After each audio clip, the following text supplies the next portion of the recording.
Nagsisimula ang kwento sa isang makapangyarihang pantas na nagsasalita tungkol sa kung paano naabot ng kanyang mga taluktok ang kanilang limitasyon sa paglaki. Ang kanyang unang taluktok ay dalubhasa sa paglikha, ang pangalawa ay dalubhasa sa kapangyarihan at ang pangatlo ay mabilis na apoy.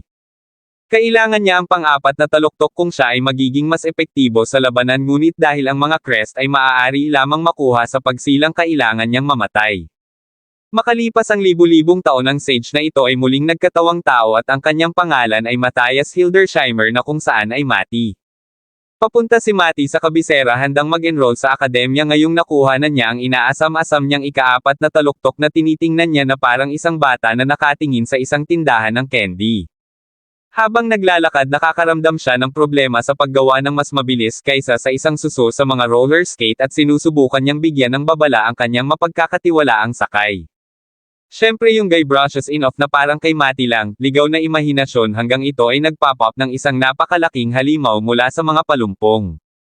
Napatulala ang lalaki, ngunit bago pa man siya makapag-react na ibagsak na ni Mati ang halimaw gamit ang isang hiwa mula sa kanyang espada. Sa lalong madaling panahon nakarating sila sa kabisera na may higit na buhay sa loob nito, hindi tulad ng tinubo ang bayan ni Mati. Pumasok siya sa isang tindahan ng panday kung saan nakita niya ang isang batang babae na nakikipagtalo sa panday. Gusto ng dalaga ng rush order para sa kanyang kaibigan na sasali sa entrance examination.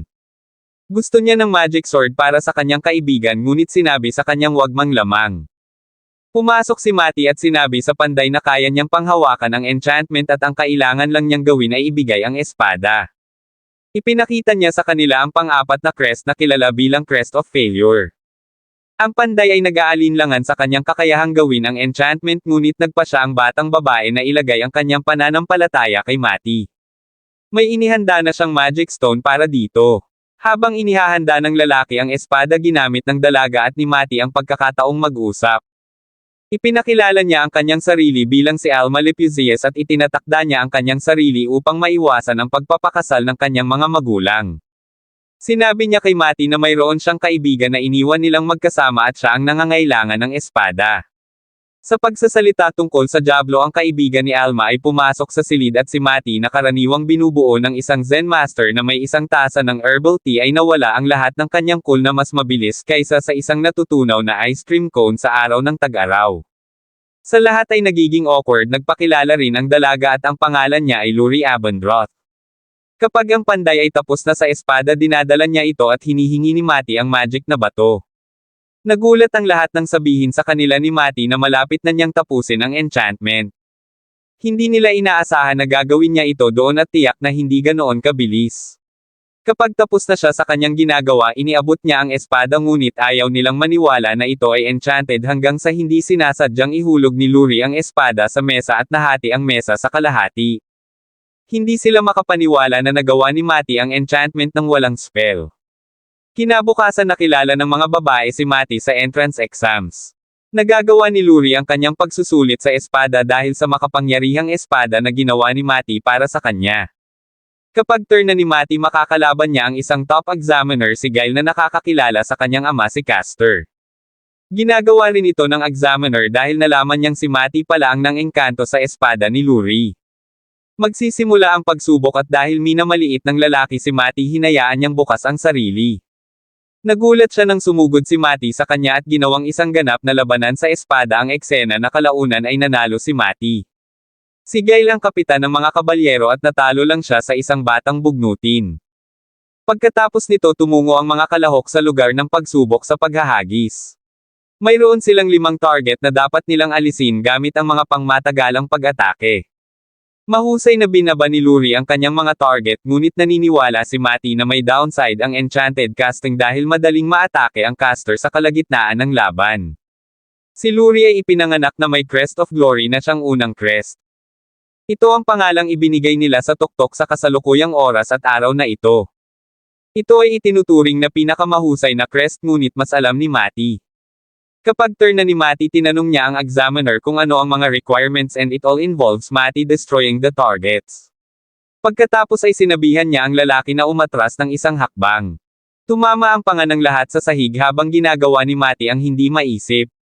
Gumagawa siya ng magic circle na mas mabilis kaysa sa pagbahin sa isang pabrika ng paminta ng walang kahit isang bulungan na pantig.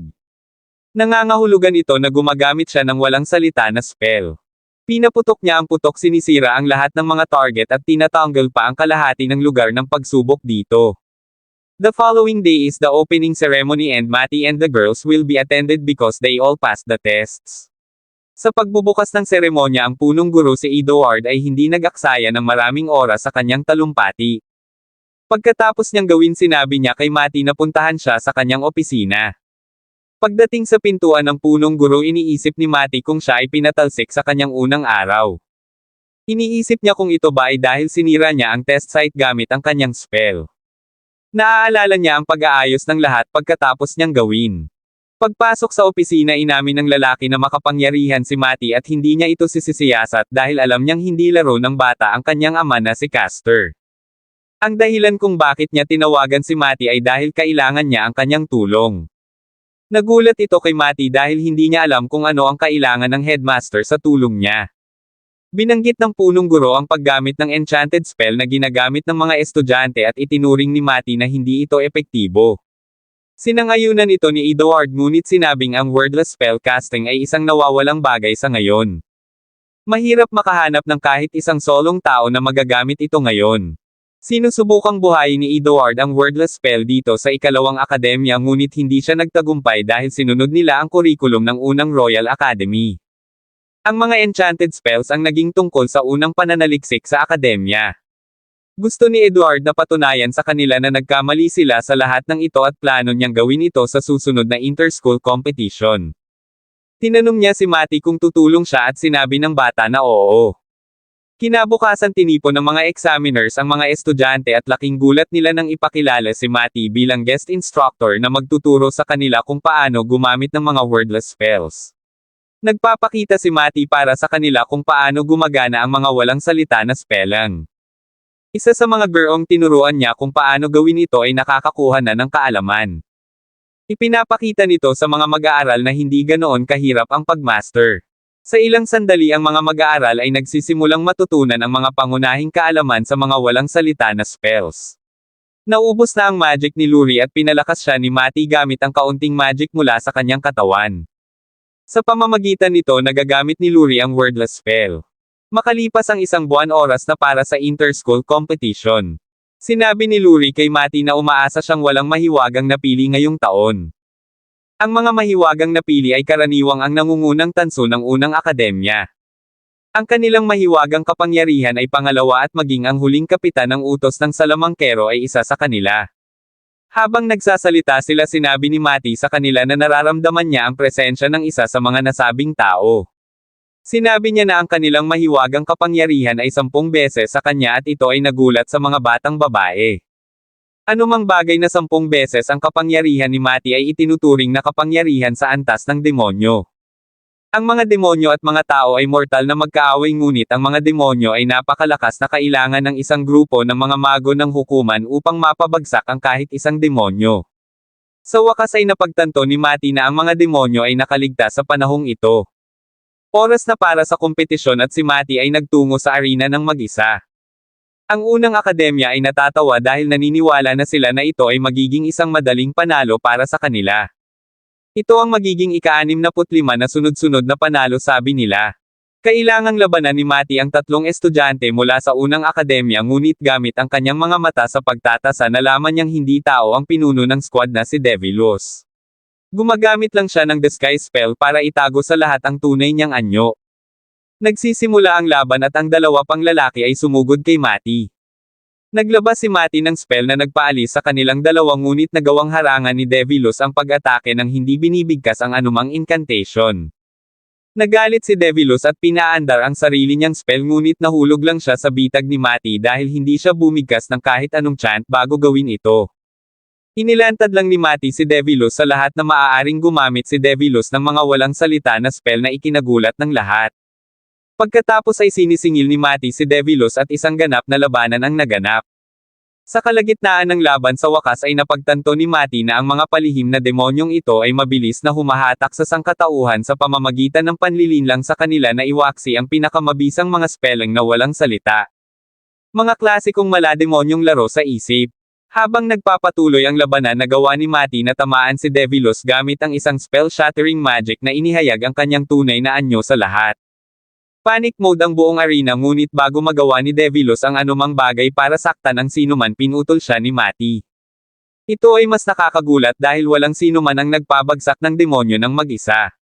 Nagulat na lang si Mati na aktibo pa rin ang mga demonyo dahil halos itaboy niya ang mga ito sa extinction sa past life niya, kung saan ang pangalan niya ay Gaius the Sage. Pagkatapos ay isinalaysay ni Mati kung paano niya hinikayat ang kanyang sariling reinkarnasyon sa paghahangad ng bagong kapangyarihan. Siya ay muling isinilang sa pamilyang Hildesheimer bilang kanilang ikatlong anak. Nagulat siya nang siya ay muling isilang nang makitang ang pinakamalakas na taluktok ay natagbilang ang pinakamahinang taluktok. Sa pagpapatuloy ng kwento, pinatawag sina Edward at Mati sa palasyo matapos matagumpay na nagpadala ng demonyo si Mati. Humanga ang hari sa pagganap ni Mati at pinag-iisipan pa niyang bigyan ng fifth si Mati, ngunit ito ang huling bagay na gusto niya. Siya ay naghahangad ng kapangyarihan at walang oras upang mamuno sa lupain. Pinag-uusapan ng hari ang tungkol sa pagbibigay kay Mati ng isang enchanted sword na ipinadala sa kanya ng isang panday, ngunit ito ang ekstrang ginawa ni Mati para sa panday isang araw bago ang mga pagsusulit sa pasukan at hindi siya interesado dito. Pagkatapos ay sinabi ni Mati sa mga hari na gusto niyang ma-access ang lahat ng mga kayamanan sa piitan ng kaharian. Alam ni Mati kung gaano kahalaga ang mga piitan, ngunit ang mga tao sa panahong ito ay walang ideya. Naniniwala ang hari na ito ay makatarungan at ipinagkaloob niya kay Mati ang gantimpala na gusto niya. Pagkatapos ay ibinunyag ng hari na ang apat na mahiwagang napili na mga nangungunang lalaki sa kaharian ay nawala matapos talunin ni Mati si Deviles. Ang kapitan ng utos ng salamangkero si Erhard ay kabilang sa apat na nawala. Ito ay nagpapakita na ang mga demonyo ay nakalusot sa kaharian ng tao sa loob ng ilang panahon ngayon. Tinanong ng hari si Mati kung naniniwala siyang tapos na ang pagbabantong, ngunit iba ang iniisip ni Mati. Ipinapalagay niya na ang pagkawala ng mga demonyong ito ay nagpapakita na hindi na sila interesadong itago ang kanilang presensya. Isa lang ang ibig sabihin nito at ito ang katotohanang higit pa silang handa na maglunsad ng isang malawakang digmaan. Ang mga demonyo ay mangangailangan ng higit sa 3 buwan upang tipunin ang kanilang mga tropa at iwaksi ang kaharian. Hindi pa ito sapat na oras para maghanda ang mga tao, ngunit naniniwala si Mati na handa na silang umalis kapag natakpan na nila ang kaharian ng isang hadlang. Maaabot ito ni Mati gamit ang isang divine class na artifact at magagawa niya ito sa loob ng 1 buwan sa suporta ng mga estudyante. Nagpa siya ang hari na pakinggan ang anumang sasabihin ni Mati dahil malakas siya para pabagsakin ang isang demonyo ng mag-isa. Pagkatapos ng epic showdown, nakuha ni Mati ang VIP treatment at ini-escort siya sa National Treasure Vault, kung saan maglaro siya ng mahiwagang shopping spree. Siya ay nagsasala sa mga goodies na parang bata sa isang tindahan ng candy. Maliban sa mga treat na ito ay mga sinaunang artifact na may higit na kapangyarihan kaysa sa isang caffeinated unicorn. Dumaan siya sa itago kung saan nakahanap siya ng isang makapangyarihang espada na ginawa niya sa kanyang nakaraang buhay. Ito ang una niyang napili at pagkatapos nito pumili siya ng isang palawit na ginawa rin niya sa kanyang nakaraang buhay. Ang dalawang item na ito ay perpekto para sa kung ano ang kanyang pinlano sa sandaling ito. Pagkatapos ay patuloy na sinasanay ni Mati ang mga estudyante sa mga walang salita na spells. Tinanong siya ni Naluri at Alma tungkol sa hadlang at sinabi niya sa dalawa na pupunta siya sa piitan upang mangolekta ng mga materyales na kailangan niya. Laking gulat ng dalawa nang marinig ito, at ito ay kapag madaling araw sa Mati na ang mga regular na tao ay pumupunta sa mga piitan na may isang party. Sinusubukang kumilos bilang isang regular na tao, nagpa siya siyang hilingin sa dalawa na sumali sa kanyang partido. Nag-aatubili ang dalawa na sumama dahil naniniwala silang pipigilan lang siya. Magagamit lamang ni Alma ang busog at palaso at sinabi sa kanya ni Mati na mayroon siyang perpektong sandata. Ipinakita niya sa kanya kung paano maglagay ng mahika sa kanyang mga araw at sa pamamagitan nito nakumbinsi niya ang dalawa na sumali sa kanyang partido. Dalubhasa si Mati sa malalapit na labanan na nagbibigay sa kanya ng pagkakataong humawak sa frontline. Si Alma ay naruroon upang palakasin siya at si Luri ay magbibigay ng suporta. Itinuturing niyang perpektong party ito at kapag naayos na ito, oras na para magtungo sila sa piitan na matatagpuan sa ilalim ng akademya. Pagpasok sa piitan, ipinakita ni Mati kay Alma kung paano wastong gamitin ang kanyang sandata para makaalis ng mga halimaw. Kapag nasanay na siya nagsimula siyang wakasan ang maliliit na halimaw at tipunin ang mga mahiwagang bato na kanilang naiwan. Pagkatapos ay dinala ni Mati si Luri kung saan ipinakita niya sa kanya kung paano gamitin ang kanyang mga kasanayan sa enchantment upang lumikha ng mithril mula sa mga brick gamit ang true refinement. Maaari itong magamit upang lumikha ng mga armas para sa at kahit na maakit ito upang gawin itong mas malakas. Sa oras na magkita si Alma sa dalawa na pagtanto niyang maraming natutunan si Luri. Kaya na niyang gumawa ng mga gamit mag-isa ngayon. Pagkatapos ay iminumungkahi ni Mati na pumunta sila sa ika-10 palapag upang makita kung gaano kalayo ang natutunan ng dalawa. Ang pagdating sa ika-10 palapag ay parang pagtapak sa isang carnival ride na may temang halimaw kung saan ang mga batang babae ay nagtatanggal ng mga nilalang ng mas mabilis kaysa sa masasabi mong abracadabra. Ang bawat taunang halimaw ay nagpapadala ng mahiwagang kapangyarihan na lumalabas sa palawit ni Mati na parang isang mystical na Fitbit na sinusubaybayan ang kanilang pag-unlad. Nangangahulugan ito na kung mas gumaganda ang mga batang babae mas mabuti ito para kay Mati. Hindi nagtagal ay nakatagpo sila ng mas nakakatakot na halimaw ang mamamatay na aso. Sinabihan ni Mati ang mga batang babae na mag-ingat dahil ang mga aso ay mas malakas kaysa sa iba pang mga halimaw na kanilang kinakalaban. Naisip ni Mati na pumasok upang tulungan sila ngunit sa kanyang sorpresa ginamit ng dalawa ang kanilang mahusay na pagtutulungan upang ibagsak ang halimaw na aso. Pinupuri sila ni Mati sa kanilang pagsusumikap. Sinabi niya sa kanila na oras na para magpahinga at gawin ito. Gumagawa siya ng isang malakas na hadlang upang tahanan sina Luri at Alma. Pagkatapos ay sinabi ni Mati sa dalawa na kailangan niyang magtungo sa mas mababang palapag kung saan makakalap siya ng mas maraming materyales na kailangan para sa hadlang. Ang mga babae ay halos minas ang kanilang pantalon nang sabihin sa kanila ni Mati na siya ay papunta sa 25th floor. Wala pang nakababa sa ika-25 palapag at kahit na ang maalamat na partido sa ilalim ng proteksyon ni Gaius ang banal na nilalang ng mahika ay nakarating lamang sa ika-23 palapag. Lingid sa kaalaman ng mga babae si Mati ang muling pagkakatawang tao ni Gaius na itinuturing nilang isang banal na nilalang. Gayunpaman nagpapatuloy si Mati sa mas malalim na antas ng sahig. Nakarating siya sa sahig kung saan makakahanap siya ng adamantite na gagamitin sa paggawa ng hadlang. Siya ay nasa gitna nito nang makuha niya ang hangin na may isang floor boss sa paligid. Hindi siya kasing lakas noong nakaraan niyang buhay ngunit kahit na ito nagpasya si Mati na maningil sa kaaway. Siya ay umaasa sa mga kaalaman na kanyang nakalap sa kanyang nakaraang buhay upang matulungan siya dito. Nakarating siya sa kung saan ang huling boss ay upang malaman na siya ay pagpunta sa pakikipaglaban sa isang halimaw na kilala bilang Arc Serpent. Alam niyang isang tama ng ahas ang magwawakas sa kanya ngunit handa siyang sumama sa laban dahil ito ang kanyang unang tamang laban pagkatapos niyang makuha ang ika-4 na taluktok. Ilang beses na pinuputol ni Mati ang ahas ngunit wala itong epekto dahil sa matigas na balat ng ahas. Pagkatapos ay binasag ni Mati ang isang mahiwagang bato gamit ito upang palakasin ang kanyang espada. Tumalon siya ng mataas at pinutol nito ang ulo ng ahas. Nag-iiwan ito ng matinding pagyanig sa lugar kahit na naramdaman ng mga demonyo. Bumalik si Mati sa mga babae ng mas mabilis kaysa sa inaasahan at sinabi niya sa kanila na pinabagsak niya ang isang halimaw na sapat na malaki upang punan ang kanyang inventaryo. Ipinakita niya sa kanila ang ulo ng ahas dahilan para mapasigaw ang mga babae sa takot. Pagdating sa guild kung saan nila ibibigay ang kanilang mga kayamanan na pagtanto nilang tinatitigan sila ng mga tao. Ipinaalam sa kanila ng clerk na ang akademya ay nakakuha ng atensyon nitong huli dahil sa mga turo ni Mati na naging dahilan upang talunin ng marami ang mga halimaw na hindi katulad noon.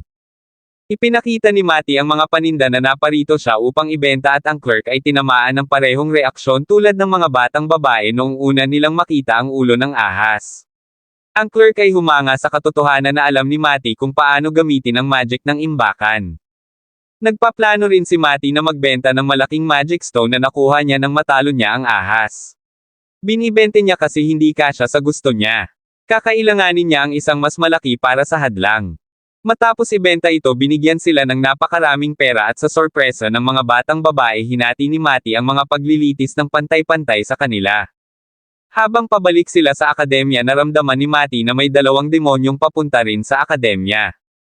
Ang dalawang demonyong sina Asriel at Desriel ay pupunta sa pangalawang akademya upang subukan ang lakas ni Mati. Naramdaman ni Mati na ang isa sa mga demonyo ay mas malakas kaysa kay Deviles ngunit ang isa ay mahina. Si Mati ay lalabanan ang mas malakas na demonyo habang ang dalawang babae ay nakikipaglaban sa isa pa. Ang mga batang babae ay nagdududa kung maaari ba talaga nilang labanan ang isang demonyo, ngunit tiniyak sa kanila ni Mati na kaya nila. Sa pagtitiyak ni Mati, tinanggap ng mga batang babae si Mati nang hindi nag-aksaya ng oras sa paghabol sa mga demonyo. Ang kanyang unang pag-atake ay napigilan ni Asriel na nakakakuha na ng hangin sa kanyang spell. Kumilos si Asriel sa pamamagitan ng isang counter-attack na magpapainggit sa isang buhawi, ngunit ang mga kasanayan ni Mati sa pag-iwas ay mas matalas kaysa sa mga quills ng hedgehog sa isang pabrika ng lobo. Napagtanto ni Mati na ang mahika ni Asriel ay makapangyarihan at isang hit lang ay matatapos na siya. Nagpasya siyang lumikha ng mga magic control circle sa kanyang sarili para makuha ang magic ni Asriel at gamitin ito para sa kanyang sarili. Ginagamit niya ito para makuha ang atensyon ni Asriel habang ang mga babae ay pumutok ng palaso sa kabilang demonyo para makuha din siya. Natutuwa si Mati na nagawa niyang hatiin ang mga demonyo gaya ng plano. Si Asriel at Mati ay maaari na ngayong pumunta sa isa't isa ng walang anumang pakikialam. Nagluluto si Asriel ng isang malaking magic circle ng tinarget ni Mati ang mahinang bahagi ng bilog at sinira ito. Ito ay naging malapit na labanan sa pagitan ni Mati at Asriel, ngunit si Mati ay higit na mahusay pagdating sa espada dahil sa kanyang karanasan sa kanyang nakaraang buhay. Sinubukan ni Asriel na tumakas, ngunit pinigilan siya ni Mati gamit ang mga magic circle sa paligid niya. Si Asriel ay nabubugbog, pinipilit siyang tanungin kung anong uri ng hayop si Mati. Ito ay katawa-tawa na nagmula sa isang aktwal na demonyo. Pagkatapos ay sisingilan ni Mati si Asriel, ngunit tila may iniimbak ang lalaki para kay Mati. Masyadong malapit na si Mati bago niya napagtanto na naghintay si Asriel ng isang higanting magic circle. Kahit na bigla siyang nahuli ni Asriel, nagawang iwasan ni Mati ang pag-atake at ipagpatuloy ang pakikipaglaban sa espada kay Asriel. Nagpapatuloy ang laban at sa isang punto nagpasya si Asriel na umatras at labanan si Mati sa ibang araw, ngunit ito ay kapag ang isang occlusion orb na nasa paligid ni Mati ay magkakabisa. Ito ay ginagamit laban sa isang tao na naglalabas ng malaking halaga ng magic power mula sa loob nila. Ang orb na ito ay nagpapabaliw sa kanilang mga kapangyarihan kaya't sila ay natamba. Bumagsak si Asriel sa lupa, ngunit sinubukan niyang gamitin ang kanyang huling lakas para gumawa ng isang spell na eksklusibo ng demonyo na kikitil sa kanyang buhay, ngunit magpatawag ng isang kawan ng mga halimaw. Mabilis na napangiti si Mati dito at tinapos siya bago niya magawa. Sa kabilang banda, sina Luri at Alma ay nakikipaglaban pa rin sa demonyo. Sinisigurado nilang mapanatili ang kanilang distansya habang nakikipaglaban sa demonyo upang maiwasang masangkot sa malapit na labanan laban sa hindi nila kayang hawakan. Pagkatapos ay nakuha ni Mati ang atensyon ng demonyo sa pamamagitan ng pagkukunwaring gumawa ng isang malakas na spell upang tapusin ang isang demonyo sa isang strike. Habang sinusubukan niyang umatras, sinabihan ni Mati si Alma na magpaputok ng palaso sa kanya. Ginagamit ni Mati ang kanyang mahika para i-project ang arrow na may sapat na lakas ng magic para saktan ang demonyo. Pagkatapos ay tinapos ni Mati ang trabaho sa pamamagitan ng pagputol sa kanya. Habang ang demonyo ay humahampas sa lupa na parang isang sako ng maling pag-uugali ng patatas, sumali si Asriel sa party na may isang dramatic flop. Tumingin si Mati sa paligid at napagtanto na mas mabilis silang naging sentro ng atensyon kaysa sa isang unicorn sa isang cat convention. Hindi niya kayang hawakan ang mga paparazzi at ginagamit niya ang kanyang flight magic upang mailabas ang kanyang sarili at ang mga babae doon ng mabilis hanggat maaari. Pagkatapos nito, ipinatawag ang tatlo sa palasyo kung saan sila gagantimpalaan ng hari. Humingi si Mati ng higit pang mga piitan at tinanggap ng hari ang kanyang kahilingan.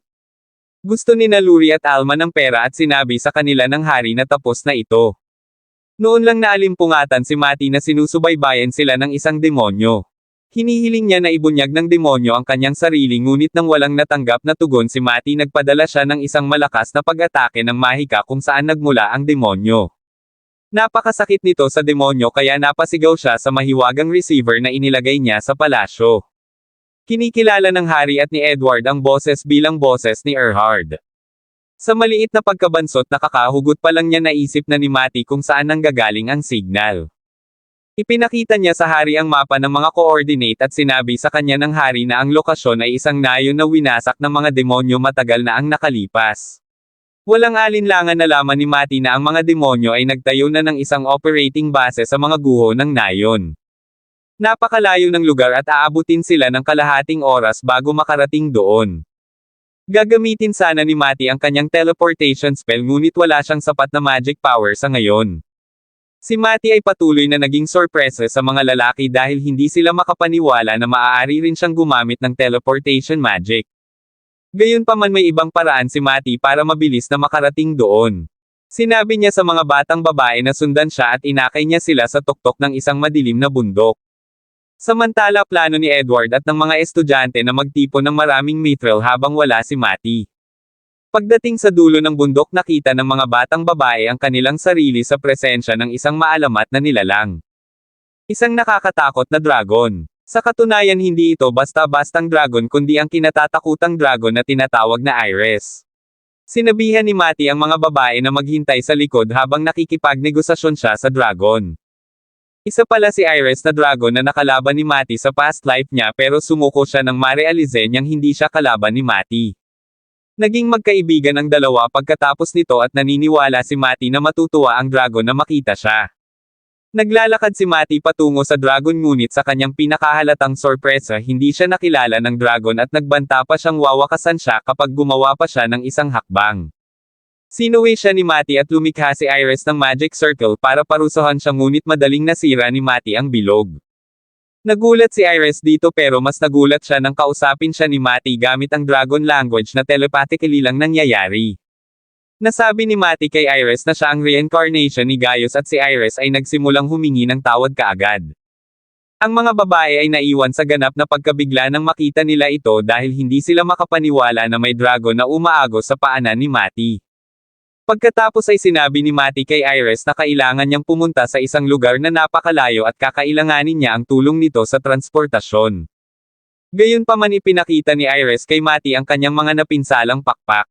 Nangyari ito pagkatapos ng kamatayan ni Matty. Isang magic reactor ang sumabog at ito ang nag-trigger sa iba pang mga magic reactor na sumabog na nagpabalik sa mga tao sa panahon ng bato. Si Matty na pinagsama ang dalawa at dalawa na parang isang wizard na kampyon ng Sudoku sa wakas ay naunawaan kung bakit ang mundo ay tumama sa rewind sa sibilisasyon. Ang pag-aayos ng pakpak ni Iris ay walang problema para kay Matty dahil nasa kanya na ang ika-4 na taluktok. Ginamit ni Matty ang kanyang magic para ayusin ang pakpak at pinasalamatan siya ni Iris. Pagkatapos ay sinabihan siya ni Matty na ilihim ang kanyang reincarnation dahil walang nakakaalam. Nang makatapos na sila ng negosasyon tinawagan ni Matty ang mga babae na sumama sa kanya. Ang mga batang babae ay sumama kay Matty sa likod ng dragon at ang lahat ay tila isang fairy tale sa kanila. Plano ni Iris na tumakbo ng napakabilis ngunit sinabihan siya ni Matty na huwag masyadong mabilis dahil hindi ito kakayanin ng mga babae. Binanggit ng mga batang babae si Gaius bilang isang banal na nilalang at ito ay nang napagtanto ni Matty na siya at ang kanyang matandang kaibigan na si Reuter ay iniidolo pagkatapos ng kanyang kamatayan. Hindi nagtagal dumating si Matty at ang kanyang partido sa lokasyon ni Erhardt. Ibinaba niya ang demonyong nagbabantay sa lugar bago pa man magkaroon ng ideya ang demonyo kung ano ang nangyayari. Nakuha niya ang mahiwagang kahulugan ng Erhardt sa lugar ngunit alam din niyang may isa pang demonyo na mas malakas kaysa kay Erhardt sa lugar. Natutuwa si Matty na sa wakas ay nakabalik na siya sa kanyang buong potensyal na mahika na magbibigay sa kanya ng pagkakataong labanan ito kasama ang ibang demonyong ito. Sa pagpasok sa kuta ang partido ay walang nakitang demonyo ngunit alam ni Matty na naroon sila. Gamit ang isang telepathy spell nagsimula siyang makipag-usap sa iba pa niyang miyembro ng partido. Sinabi niya kina Alma at Luri na sila ang hahawak sa pagkakasala.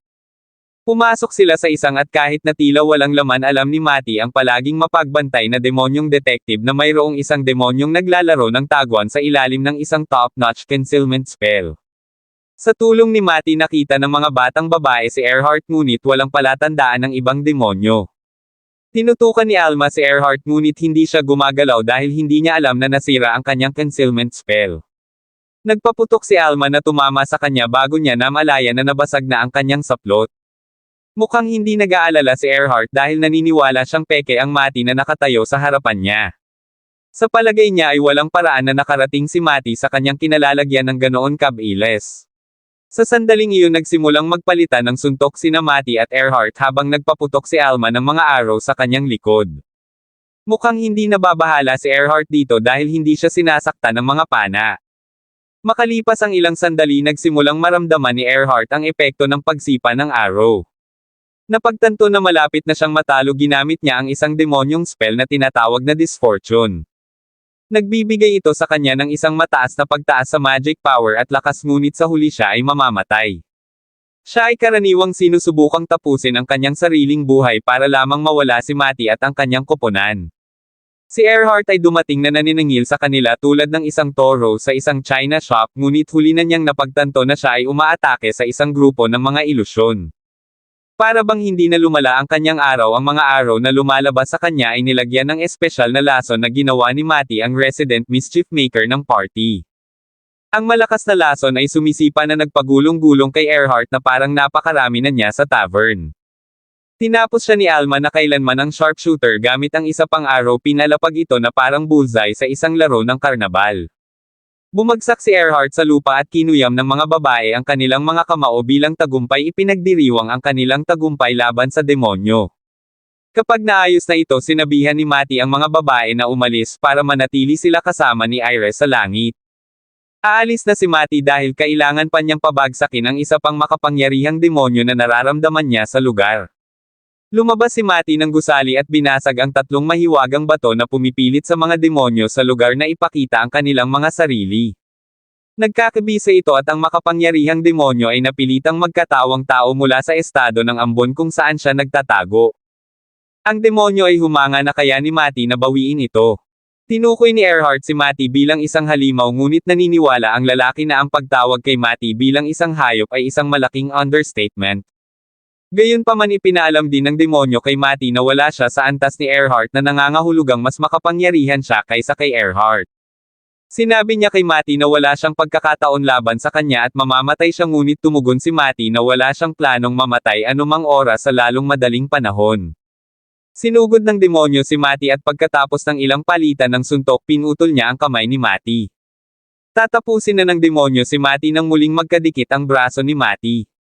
Ginamit din ni Matty ang pagkakataong ito para pag-aralan ang mahiwagang istruktura ng demonyo. Ang hindi rin alam ng demonyo ay naglapat si Matty ng recovery spell sa kanyang braso bago ang buong bagay. Sa sandaling iyon nagsimulang maglakad si Matty patungo sa demonyo at lahat ng ibinabato sa kanya ng demonyo ay nakaligtaan. Iniswing ni Matty ang kanyang espada at naghatid ng hiwa sa kamay ng demonyo. Ang hiwa na ito ay may kaparehong lason gaya ng ginamit ni Matty kay Earhart, naniniwala ang demonyo. Nagpa siya ang demonyo na gumamit ng ace spell tulad ng Disfortune spell. Ito ay medyo naiiba dahil siya ay mapapatuyo ngunit hindi mamamatay sa mga epekto ng spell. Gayunpaman casual na pinawalang bisa ni Matty ang spell ng demonyo na iniiwan ng demonyo na mukhang nagnakaw lang ng kanyang tanghalian. Hindi pa handang sumuko ang demonyo at sinubukan niyang gumamit ng instant death spell ngunit pinawalang bisa muli ito ni Matty. Nagsisimulang magtaka ang demonyo kung paano ito posible at ipinaalala ni Matty sa kanya ng pinag-aralan niya ang kanyang mahiwagang istruktura.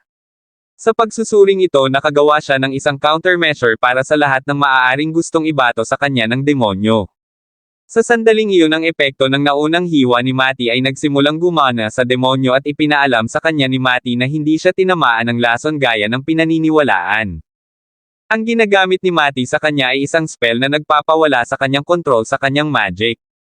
Gumuhit din siya ng karagdagang magic mula sa kanyang kapaligiran na sa huli ay magpapabusog sa kanya at sa wakas ay sisubog sa ilang mga punto. Ina-activate ito ni Matty at nagsimulang magmakaawa ang demonyo bago tuluyang sumabog. Ang pagsabog ay makikita mula sa malayo at pagkatapos na maalis ang lahat nananatili ang isang higanteng kristal kung saan natalo ang demonyo. Lumilipad si Luri kay Matty pagkatapos niyang ibagsak ang demonyo. Tinanong siya ni Luri at Alma kung ano ang kristal.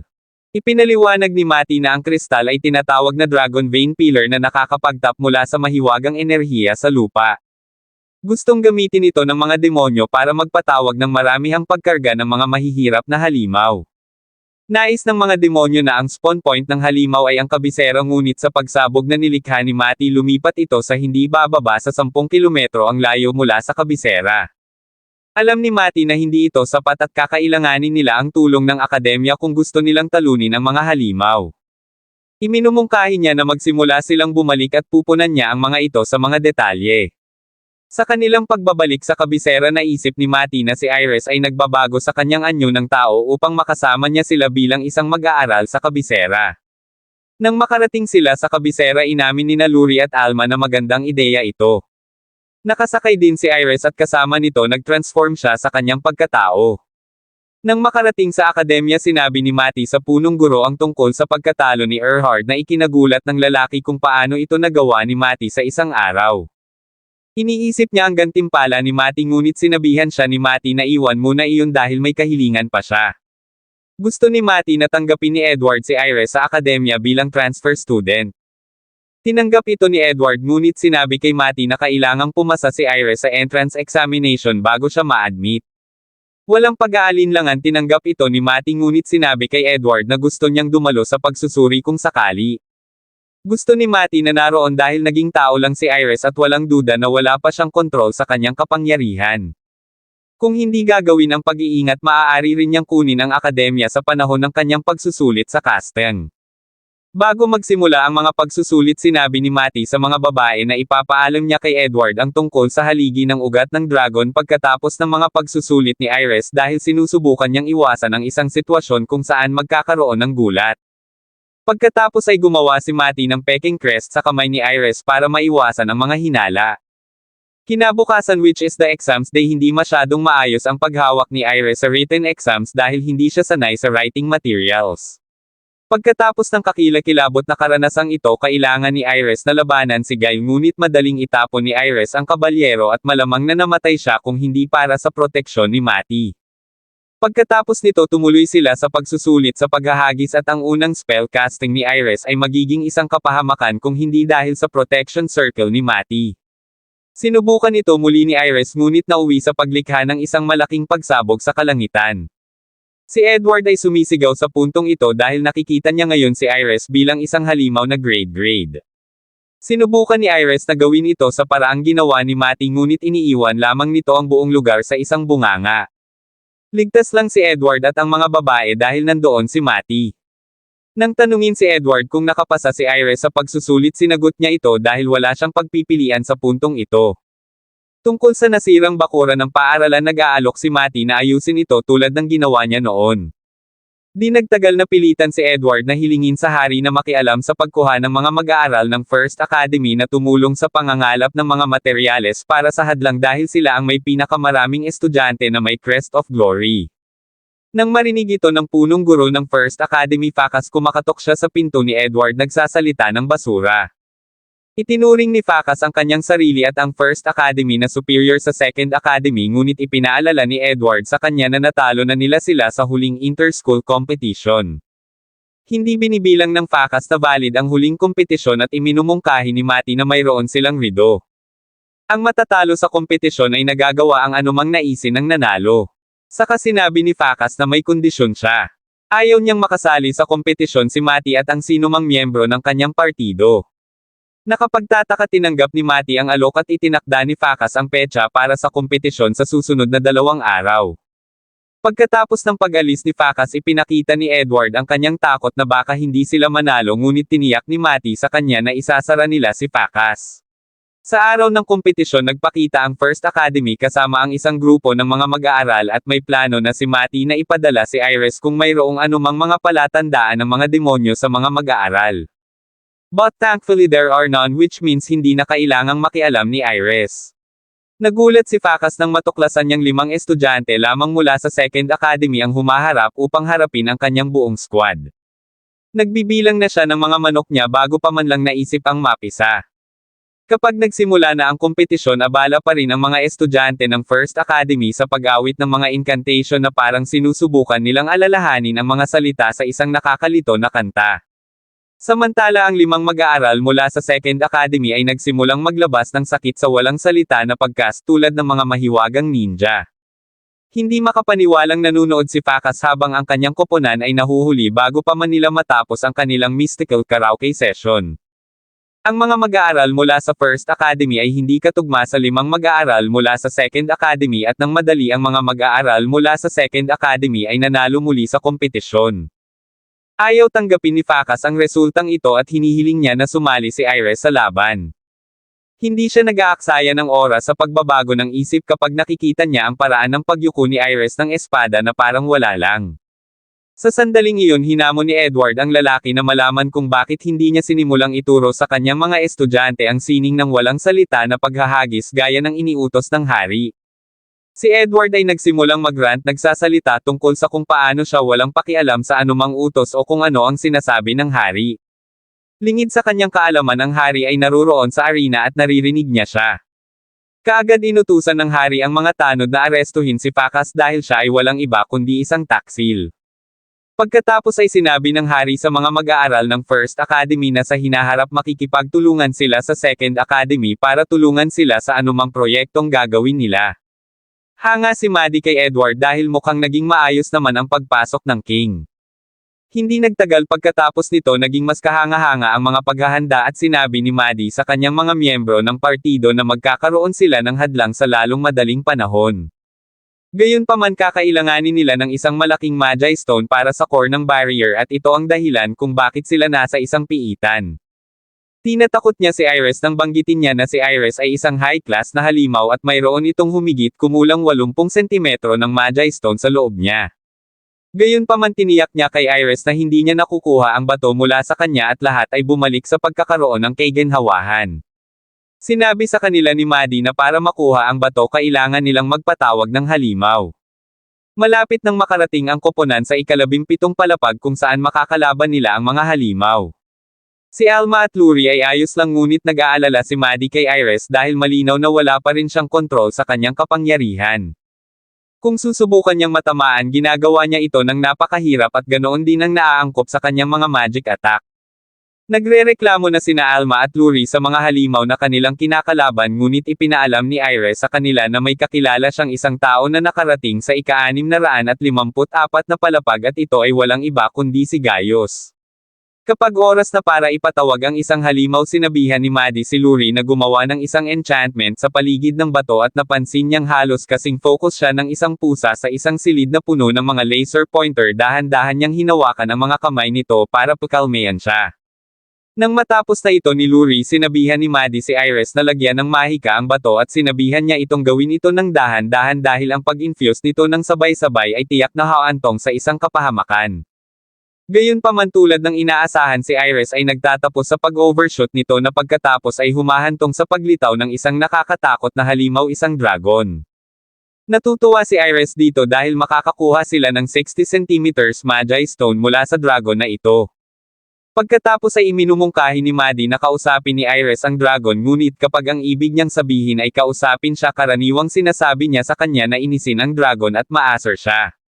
Tinawag niya ang dragon na may pakpak na butiki na ikinagalit niya at sinimulan niyang habulin si Iris sa paligid ng lugar.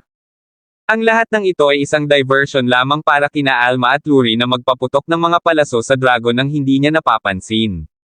Habang ginagawa nila ito abala si Maddie sa paglilibot. Sa ilang mga punto si Iris ay nakipag-slugfest kasama ang dragon na sinuntok ang hayop sa paligid.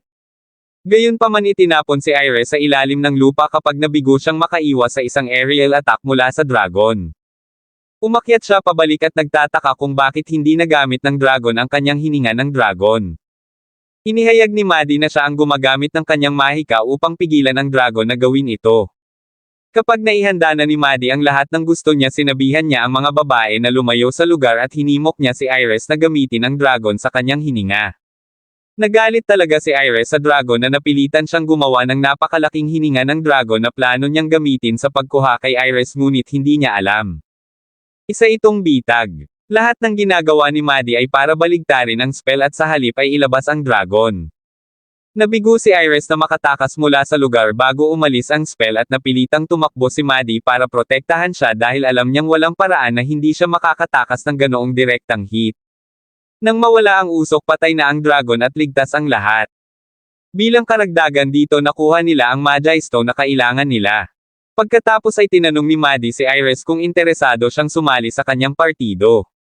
Natutuwa sina Alma at Luri na marinig ito at gayon din si Iris. Masaya namang tinanggap ni Iris ang imbitasyon. Nang maglaon sinabi ni Maddie sa koponan na kailangan nilang magsanay ng higit pa kung pagbubutihin nila ang kanilang pagtutulungan. This concerns Iris especially because she's still clumsy and she needs to get a handle on things. Ginawang obstacle course ni Maddie ang school grounds mula sa isang bangungot lahat para tulungan si Iris na masanay sa kanyang katawan ng tao. Sinimulan nila ang pagsasanay na si Iris ang naatasang tumakbo habang sinusubukan ni Alma na patumbahin ang shell sa kanyang ulo. Ang unang ilang pagtatangka ay isang kalamidad habang ang mga araw ni Alma ay patuloy na nagpapako sa shell o si Iris ay naglalakbay sa masungit na lupain na parang ito ay isang matinding hamon sa palakasan. Habang ito ay nangyayari si Maddie ay naglalabas ng ilang mga supply na naipon niya sa ngayon at sinabihan si Luri na lumikha ng isang enchantment ng 8 spell sa pamamagitan ng paglalagay ng mga ito sa mga layer. Ito ay gagamitin sa paggawa ng mga armas para sa koponan. Ilang sandali pa tapos na si Luri sa mga armas. Sinubukan ni Luri ang kanyang espada at gumagana ito ng napakahusay. Sinubukan din ni Alma ang arrow na ginawa para sa kanya at ito ay lumabas na mas malakas kaysa sa iba pang mga arrow na ginamit niya noon. Para kay Iris may ginawang sibat si Maddie dahil makakatulong ito para mabawasan ang kakulaitan niya sa mga armas. Sinubukan ito ni Iris at ito ay naging mahusay. Ito ay nasasabik sa kanya dahil sa wakas ay may lalagay na niya ang lahat sa isang sandata habang nakikipaglaban. Kumuha din si Maddie ng sarili niyang sandata at iminungkahi niya na lumapit sa kanya ang mga babae. Pagkatapos nilang magsanay narinig ni Luri ang lalaki na nagsasabi na aalis siya sa akademya kapag inilagay nila ang hadlang at natalo ang mga demonyo. Kapag oras na upang wakasan ang hadlang sinabi ni Edward sa mga estudyante na kailangan nilang magsumikap sa pagtatiboy sa mga demonyo habang gumagawa si Maddie sa hadlang. Samantala may nakitang mga lagda ng demonyo sa lugar at sinabi ni Maddie kina Alma at Luri na ito ay resulta ng isang portal ng transportasyon ng demonyo na tinatawag na Magi Road. Dahil abala si Maddie sinabihan niya sina Alma at Luri na hawakan ang sitwasyon. Dinala sina Alma at Luri sa site kung saan na-detect ang magic at buti na lang wala pang demonyong nakagamit sa portal. Laking gulat ng batang babae na nag-escort sa kanila na tumakbo sila ng malayo at ang mga babae ay hindi nagpapakita ng anumang kahinaan. Nag-aalala sina Alma at Luri kung kakayanin ba nila ang sitwasyon ngunit napagtanto nila na hindi sila itatapon ni Maddie sa isang sitwasyon na hindi nila kayang hawakan. Si Luri ay nagsimulang magtrabaho lumikha ng kanyang sariling mga magic circle at kaakit-akit na mga arrow tulad ng isang wizard sa isang craft store. Nang ang unang demonyo ay dumaan sa portal agad itong nakatanggap ng hindi gaanong magiliw na pagbati mula sa palaso ni Alma. Nakuha ng pangalawang demonyo ang palaso ni Alma na mukhang mayabang sa loob ng halos 2 segundo bago ito hiniwa ni Luri gamit ang kanyang enchanted sword na parang hinihiwa niya ang mantikilya. Kapag naipadala na ang 2 demonyo nagsasara ang portal na ikinatuwa ng mga batang babae na nagsagawa sila ng matagumpay na pagpapadala. Noon lang may naramdaman silang kakaiba at nagmamadali silang bumalik sa kabisera para sabihin ito kay Maddie. Sinabi niya sa dalawa na naramdaman na niya ito at ito ay resulta ng isang advance na Magi Road. Sinabi niya sa kanila na malapit nang lumitaw ang mga demonyo sa itaas ng pangalawang akademya at dahil hindi pa siya tapos sa hadlang kakailanganin niya ang mga ito para mabili siya ng ilang oras. Pagkaalis ng dalawa dumating si Iris na may dalang lalagyan na puno ng mga materyales na kakailanganin ni Maddie para sa kanyang proyekto. Dumating sina Alma at Luri sa labas ng paaralan at tila naghanda na si Maddie ng isang bultong load ng Magi Stones para kay Luri para magamit niya ito sa casting. Makalipas ang ilang segundo may lumitaw na Magi Road sa itaas nila at isang demonyong nagngangalang Belies ang dumaan sa portal. Nakita ni Belies si Edward at ang mga estudyante ngunit hindi siya nakaramdam ng pananakot dahil naniniwala siyang mahina ang mga ito. Hindi siya nag-aksaya ng oras sa paglansad ng isang pag-atake laban sa kanila. Naiwang gulat na gulat si Belies nang mawala ang usok at nakita niyang buhay pa rin ang mga estudyante at ang punong guro dahil sa kalasag na kanilang inilagay. Natutuwa ang mga estudyante na tinuruan sila ni Maddie ng wordless casting dahil malinaw na hindi sila magkakaroon ng pagkakataon laban kay Belies. Pinaputukan ni Alma ang lalaki ngunit wala siyang nagawa dahil hindi enchanted ang palaso. Hindi rin maabot ng mga atake ng mga estudyante ang demonyo dahil medyo malayo ito. Lahat sila ay umaasa kay Luri para maitama ang kanyang enchantment pero mukhang nahihirapan siya dito. Mayroon na lamang siyang isang Magi Stone na natitira at ito ay maaaring tama siya o tapos na sila. Si Luri ay walang Maddie para mag-alok ng kanyang suporta ngunit nang mapagtanto niya na ang lahat ay umaasa sa kanya ito ang nag-udyok sa kanya na maging tama ang cast. Gumagawa siya ng isang arrow na sapat na malakas para saktan ang demonyo. Pinaputok ni Alma ang palaso sa demonyo ngunit umiwas siya nang hindi alam na sinusubaybayan na siya ng palaso. Bago niya ito namalayan ang arrow ay tumalikod at tumama sa kanya mula sa likuran. Nasugatan siya nito na nag-iiwan sa kanya na nanghina at tinapos siya ng mga estudyante sa pamamagitan ng kanilang mga pangmatagalang spell. Masaya ang mga estudyante sa kanilang bagong gawa dahil literal na ito ang unang pagkakataon na matatalo nila ang isang demonyo. Natigil ang kanilang pagdiriwang nang tuluyang dumaan sa portal ang isang kawan ng mga demonyo. Malapit nang mawala ng pag-asa si Luri ngunit pinaalalahanan siya ni Alma na kailangan nilang pigilan ang mga demonyo bago matapos si Maddie sa hadlang. Naghahanda sina Alma at Luri na labanan ang mga demonyo kahit na maliit ang pagkakataon nilang lumabas na magwagi. Ang mga demonyo naman ay naghahanda na para magkaroon ng Slaughterfest. Out of nowhere nagpakita si Maddie sa gitna ng mga demonyo at ang kanyang aura lamang ay sapat na upang takutin sila. Sinimulan niyang putulin ang mga ito na parang wala lang. Si Maddie ay bukas palad na nag-aalok sa mga demonyo ng pagkakataong sumuko ngunit kapag binigyan nila siya ng sama-samang masamang mata nagkibit balikat siya at pinutol ang buong ninja sa kanila na hinihiwa ang kawen na parang mainit na kutsilyo sa pamamagitan ng mantikilya ng demonyo. Nang may padala na ang mga demonyo tumakbo sina Alma at Luri para yakapin siya dahil hindi siya kapanipaniwala. Pagkatapos ay sinabi ni Maddie sa kanila na natapos na niya ang paghukay ng butas para sa hadlang.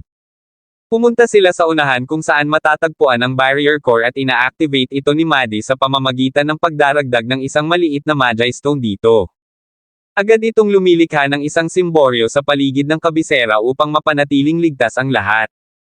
Gayunpaman na-activate na ang Dragon Vein Pillar at malapit nang lumabas ang mga halimaw. Sinabi ni Edward sa mga estudyante na lahat sila ay may obligasyon na protektahan ang ibang mga bayan ngayong wala na sa panganib ang kabisera. Di nagtagal ang mga halimaw ay dumarating ngunit ang unang batch ng mga halimaw ay inilabas ng mga bitag na inilatag na ni Maddie sa lugar. Si Edward at ang mga estudyante ay nagsanib-sanib sa pag-alis ng mga halimaw ngunit ng oras na para labanan ang mga dambuhalang halimaw ang mga estudyante ay umatras na iwan si Maddie at ang kanyang partido upang hawakan ang iba. Pagkatapos maglabas ng ilang malalaking halimaw lumitaw ang isang malaking halimaw na kilala bilang Void Eater. Ang Void Eater ay kumakain ng iba pang halimaw para lumaki. Nakikita ito ni Maddie bilang isang magandang bagay dahil ang Void Eater ay makakatulong lamang na mapupuksa ang iba pang mga halimaw. Plano ni Maddie na kunin ang Void Eater sa ibang pagkakataon alam na alam nito na ito ay mag-drop ng maraming mga item para sa kanila. Sa pamamagitan ng paghagis ng isang Magi Stone sa bagyo bago matapos ang pag-evolve ng halimaw nakuha ni Maddie ang mga garantisadong kapaki-pakinabang na materyales para sa kanila na mag-impake sa ibang pagkakataon. Ang halimaw ay natapos ng umunlad at ito ay nagbunga ng isang nakakatakot at higanteng halimaw. Natakot sina Alma at Luri ngunit tiniyak ni Maddie sa kanila na aalagaan niya ang halimaw at hindi na sila dapat mag-alala. Sinabihan ni Maddie si Iris na puntiryahin ang mga paa ng halimaw habang tinatamaan niya ang halimaw sa ibang lugar. Sinasakyan ni Maddie ang lahat ng ninja sa halimaw pinutol ang mga paa nito na parang pinuputol niya ang mga bakod para lamang mapanood ng hindi makapaniwala habang umuusbong ang mga ito na parang mga damong labis na masigasig. Hindi napigilan nagpapalitan siya ng mga taktika na naglalayon sa iba't ibang bahagi ng katawan na may katumpakan ng isang taong naglalaro ng magical operation. Ang bawat hiwa ay natutugunan ng nakakainis na mahusay na pagbabagong buhay ng halimaw. Mukhang hindi nababahala si Maddie dahil alam niyang bababa ang halimaw sa gusto man nito o hindi. Lumilikha si Maddie ng ilang portal sa paligid ng hayop at naghahatid ng mga hiwa ng sabay-sabay sa ilang bahagi ng katawan. Ang halimaw ay naging baldado at bago ito muling makabuo tinanggal ni Maddie ang ulo ng halimaw. Kapag natalo ang halimaw sinabi ni Maddie sa mga babae na maaari silang lumapit dahil wala silang dapat ipag-alala. Pagkatapos ay sinabi ni Maddie ang tungkol sa pananaliksik na gusto niyang isagawa tungkol sa Dragon Vein Pillars na maglalayo sa kanya sa paaralan. Pagkatapos ng labanan ipinaalam ito ni Maddie kay Edward. Alam na ni Edward na gugustuhin ni Maddie na umalis sa paaralan dahil wala naman siyang dapat matutunan. Gayunpaman mayroon siyang panukala para sa kanya. Nais niyang panatilihin si Maddie sa isang espesyal na programa sa scholarship upang matulungan siya ng paaralan kung kailanganin niya ito. Tinanggap ni Maddie ang alok at napansin ni Edward na nag-aalala si Luri sa pag-alis ni Maddie.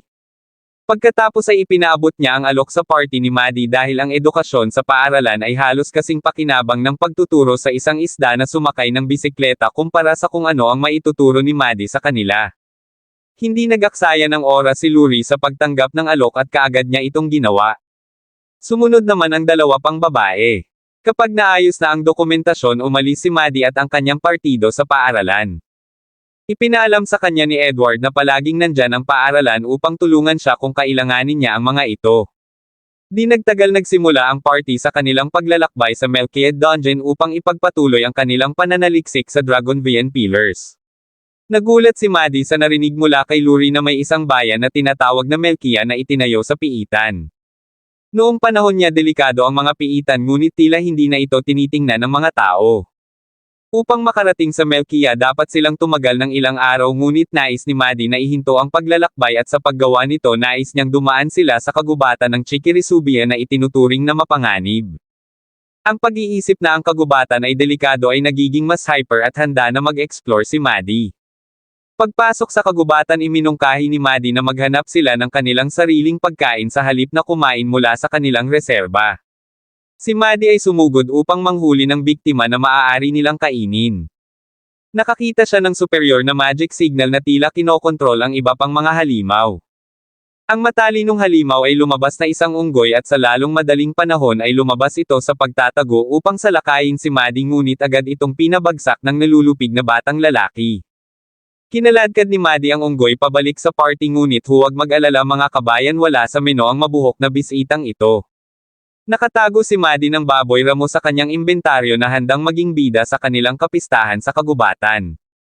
Kailangang tipunin ng mga tripulante ang lahat ng kailangan nila kaya't si Luri na nag-channel ng kanyang inner wizard ay mahiwagang nag-conjure ng isang bakal na palayok mula sa lupa. Si Iris na punong-puno ng lumberjack ay pinutol ng karate ang isang puno upang maging kahoy na panggatong. Samantala si Alma ay nasa isang seryosong leaf safari bumabalik na may sapat na mga dahon upang gumawa ng sopas para sa isang hukbo. Ang hapunan sa ligaw ay malapit ng maging ligaw. Nasobrahan ito ni Alma nang ibigay niya sa koponan ang kanyang sopas ngunit ito ay naging kakilakilabot. Maging si Iris ay halos masusuka sa kamatayan nang matikman niya ang nakakakilabot na sabaw. Kahit isang dark dragon na katulad niya ay hindi makayanan ang sabaw. Sa kabutihang palad para sa party naramdaman ng mga monsters ang magic signature ni Iris at ito ang nagtutulak sa kanila na lumapit sa kanila. Hindi nagtagal ipinagpatuloy ng koponan ang kanilang paglalakbay at pagkaraan ng isang araw dumating sila sa piitan na lungsod ng Melchia. Dismayado ang party sa kanilang nakasalubong sa lungsod dahil inaasahan nila ang isang buhay na lungsod ngunit ang kanilang nakilala ay lubos na madilim. Nakatayo sa ilalim ng isang magic lamppost halos mawalan sila ng buhay dahil sa hindi regular na magic stone na nakalagay sa loob ng lamppost. Kapag hinahamon nila ang isang may-ari ng stall dahil dito sinusubukan niyang sabihin sa kanila na hindi niya kasalanan o kasalanan ng sinuman. Tila ang sira na poste ng lampara ay itinayo sa utos ng Panginoon ng lungsod. Ang lungsod ay kulang din sa populasyon salamat sa Panginoong nagpadala ng mga mamamayan upang labanan ang mga halimaw sa loob ng piitan. Matapos makuha ang impormasyong ito na pagpasyahan ni Maddie na ang Panginoon ng lungsod ay medyo walang kakayahan. Gayunpaman kailangan nilang bisitahin ang guild bago ang anumang bagay. Ito ay dahil kailangan nila ng guild permit kung sila ay papasok sa piitan. Hindi nagtagal ay nakarating sila sa guild at nang humingi si Maddie ng permit sa piitan ipinaalam sa kanya ng clerk na ang Panginoon mismo ang nag-issue sa kanila. Para makakuha sila ng permit kailangan nilang magsagawa ng mga gawain para sa Panginoon. Talaga kailangan nilang maging mga errand boys ng Panginoon. Walang pakialam si Maddie at gayon din ang mga kaparty niya. Ang gusto lang niya ay makapasok sa piitan. Ang ilang mga sugatang adventurer ay nasa guild hall at kinukutya nila si Maddie at ang kanyang partido sa pag-aakalang mayroon silang pagkakataon sa piitan na kahit na ang mga matatanda ay nabigo. Magsisimula na ang clerk ng mga aplikasyon para sa permit ng may isang babae na sumugod sa bulwagan na nangangailangan sila ng manggagamot. Isang grupo ng mga adventurer ang nasugatan at nasa templo. Nakapagtataka itinaas ni Maddie ang kanyang kamay upang ipaalam sa kanila na siya ay isang manggagamot. Dinala siya sa templo kung saan iniingatan ang mga sugatan at dahil pinalayas ng Panginoon ang mga manggagamot sa labas ng bayan walang mag-aalaga sa kanila. Hindi pa handa si Maddie na payagan ang mga adventurer na mamatay at ang una niyang gagawin ay pag-aralan ang kalubhaan ng mga sugat ng pasyente. Sa pamamagitan nito naglalabas siya ng isang grupo ng mga tag upang markahan ang mga nangangailangan ng higit na atensyon hanggang sa mga nangangailangan ng hindi gaanong pansin. Nang malapit nang magsimula sa trabaho si Maddie at ang kanyang koponan pumasok ang punong pari. Sinusubukan niyang pigilan ang anumang ginagawa ni Maddie dahil naniniwala siyang hindi niya kaya. Gayunpaman nagbago ang isip ng punong pari nang pagalingin ni Maddie ang isa sa mga nasugatan sa harap niya mismo. Siya at ang isa pang pari ay tumalon sa gawain at sa lalong madaling panahon lahat ng tao sa silid ay gumaling na. Nang humina na ang siklab ng pagpapagaling kinamayan ng punong pari si Maddie na may pasasalamat ng ngiti. Pagkatapos ay tinanong siya ni Maddie tungkol sa dating Panginoon ng lungsod at ipinaalam sa kanya ng lalaki na namatay ang dating pinuno bilang resulta ng hindi maipaliwanag na mga dahilan. Matapos marinig ito naisip ni Maddie na maaaring naglalaro ang mga demonyo dito. Kailangan nila ang piitan at bilang isang resulta inalis nila ang huling pinuno. May posibilidad na ang kasalukuyang pinuno ay isang demonyo sa tingin ni Maddie. Nang maglaon sa araw na iyon nagpasya si Maddie na sumulat sa hari ngunit itinago niya ang sulat sa isang lihim na kompartimento. Naglalagay siya ng peking sulat kung saan makikita ito ng sinumang magsusuri ng mail at ito ay isang plano na ginawa niya kay Edward. Nagpapadala rin ng liham si Maddie sa halip na magpunta ng personal sa kabisera dahil gusto niyang tingnan ang piitan. Iminumungkahi ni Maddie na matulog sila para sa gabi at tingnan ang piitan sa susunod na araw. Ang gabing iyon ay naging malaimpyerno para kay Lurie at Maddie dahil ito ang unang pagkakataon na magpapalipas sila ng gabi sa iisang bubong. Habang ang dalawa ay nagkakaroon ng pinakamasamang oras sa kanilang buhay sina Alma at Iris ay mahimbing na natutulog at sila ay nag-uusap ng walang kwenta sa kanilang pagtulog. Kinaumagahan malinaw na nakasulat sa mukha ni Lurie na hindi siya nakatulog ng maayos at nang tanungin siya tungkol dito nagsisinungaling siya. Pagdating sa gate ng piitan naisip ni Maddie na ang gate ay walang iba kundi basura. Ang lahat sa lungsod ay tila mababa ang kalidad at lahat ito ay salamat sa piraso ng sheet ruler. Ang partido ay pumasok sa piitan at sa lalong madaling panahon sila ay bumalik na may ulo ng isang halimaw. Ito ang halimaw na naging sanhi ng mga problema ng iba pang mga adventurer sa loob ng piitan. Nagulat ang guild clerk nang makita ito at kahit nabibilhin niya ang ulo ng halimaw kailangan muna niyang kumpirmahin ng Panginoon. Ginagamit ni Maddie ang kanyang kapangyarihan para basahin ang liham ng clerk sa Panginoon at mula sa isinulat niya doon sinabi niya sa Panginoon na si Maddie ang manggagamot ng partido ibig sabihin siya ang pinakamahina habang ang tatlong babae ang mga haligi ng partido. Nang maglaon ng gabing iyon napagtanto ni Maddie na sinusubaybayan sila ng isang grupo ng mga manloloko ngunit lahat ito ay bahagi ng kanyang plano dahil gusto niyang ilantad ang lokasyon ng walang kakayahan na Panginoon. Hindi nagtagal nakipag-usap si Maddie sa mga babae sa pamamagitan ng telepathy upang ipaalam sa kanila na sila ay nakabuntot. May plano siyang malaman kung ano ang gusto o ayaw ng mga lalaking ito. Sa pamamagitan ng paggamit ng concealment spell siya at ang mga babae ay nakakagawa ng 360 sa paligid ng mga manluloko na nahuhuli sila ng biglaan. Tinanong sila ni Maddie ng direksyon kung saan ang in at kung kailan ang mga lalaki ay tumuro sa tamang direksyon. Kinumpirma ni Maddie na talagang hinahabol sila ng mga manluloko. Noon lang na hostage si Maddie ng mga manluloko at hinihiling ng mga masasamang lalaki na sumuko ang mga babae. Ang mga lalaki ay naglalaro ng apoy ngunit sa tingin nila ay nasa kanila ang pinakamahina na miyembro ng partido sa kanilang pagkakahawak. Si Maddie cool na parang cucumber sandwich ay casual na tumango kay Iris. Nang hindi pinagpapawisan naghahatid siya ng knockout na performance sa mga masasamang tao na iniiwan silang humihilik sa sahig na parang nag-audition para sa isang nap commercial. Pagkatapos niyang gawin si Maddie ay nagsumite ng isang tracking spell sa kanila na dapat humantong sa kanila sa pinuno ng lungsod. Kinaumagahan nakatanggap sila ng tugon mula sa hari. Ang partido ay tumungo sa kanilang kinaroroonan upang salubungin ang emisaryo na ipinadala ng hari. Nahanap nila ang pinagtataguan at ang emisaryo si Ike ay lumabas sa kanyang pinagtataguan upang formal na batiin si Maddie at ang kanyang mga miyembro ng partido. Sinabi sa kanila ni Ike na binigyan sila ng pahintulot na arestuhin ang pinuno ng Melkia at kunin siya sa kustodiya kung gusto nila. Dahil mayroon na silang go-ahead mula sa hari madaling matunten ni Maddie ang pinuno dahil mayroon siyang tracking spell sa kanyang mga compound. Gustong tumawag ni Ike para sa tulong ngunit ipinaalam sa kanya ni Maddie na sila mismo ang makakagawa nito. Dumating sila sa estate at ginamit ni Maddie ang kanyang kapangyarihan upang malaman na ang mga gwardya ay may hawak na mga posisyon sa pagtatanggol sa loob ng gusali. Kumbaga alam na nila na darating si Maddie at ang mga kaparty niya. Iminungkahi ni Ike na tumalikod sila ngunit tumanggi si Maddie, sinabi sa kanya na ang kalaban na nakakaalam ng kanilang plano ay hindi nagbabago ng anuman. Sumakay si Maddie at ang kanyang mga tauhan sa estate na parang stampede ng mga caffeinated na toro. Inilunsad ng mga masasamang tao ang kanilang pag-atake ngunit pinalabas ni Lurie ang isang nagtatanggol na hadlang na nagpapadala ng kanilang mga putok na parang mga goma sa dingding ng titanium. Pagkatapos ay pinangangasiwaan ni Maddie ang natitira sa pamamagitan ng pagpapaalis sa mga kalaban sa pamamagitan lamang ng isang welga. Nagulat si Ike nang makita ito at sa wakas ay napagtanto niya kung bakit sinabihan siya ng hari na huwag sumama sa masamang panig ni Maddie. Matapos alisin ang mga manluloko na pagtanto ng partido na walang palatandaan ng Panginoon kahit saan. Sinabi sa kanila ni Maddie na nakakakuha siya ng mga palatandaan mula sa basement. Sa loob ng mga blueprint ng gusali walang indikasyon ng mga basement doon.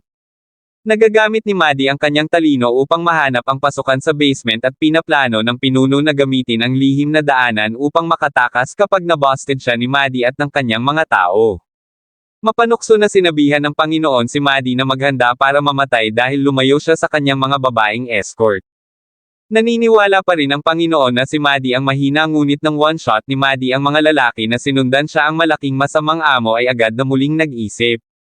Pagkatapos ay inaresto ang Panginoon ni Ike ngunit ipinangako ng lalaki sa kanila na may isang kakilakilabot na mangyayari sa lungsod. Paimpul siyang kinatok ni Maddie at sinabihan si Ike na kunin siya. May iba pang dapat gawin si Maddie at isa sa mga ito ay ang pag-alam kung paano nalaman ng Panginoon na darating siya para sa kanya. Nakahanap si Maddie ng sinunog na sulat na may bakas ng demonyo.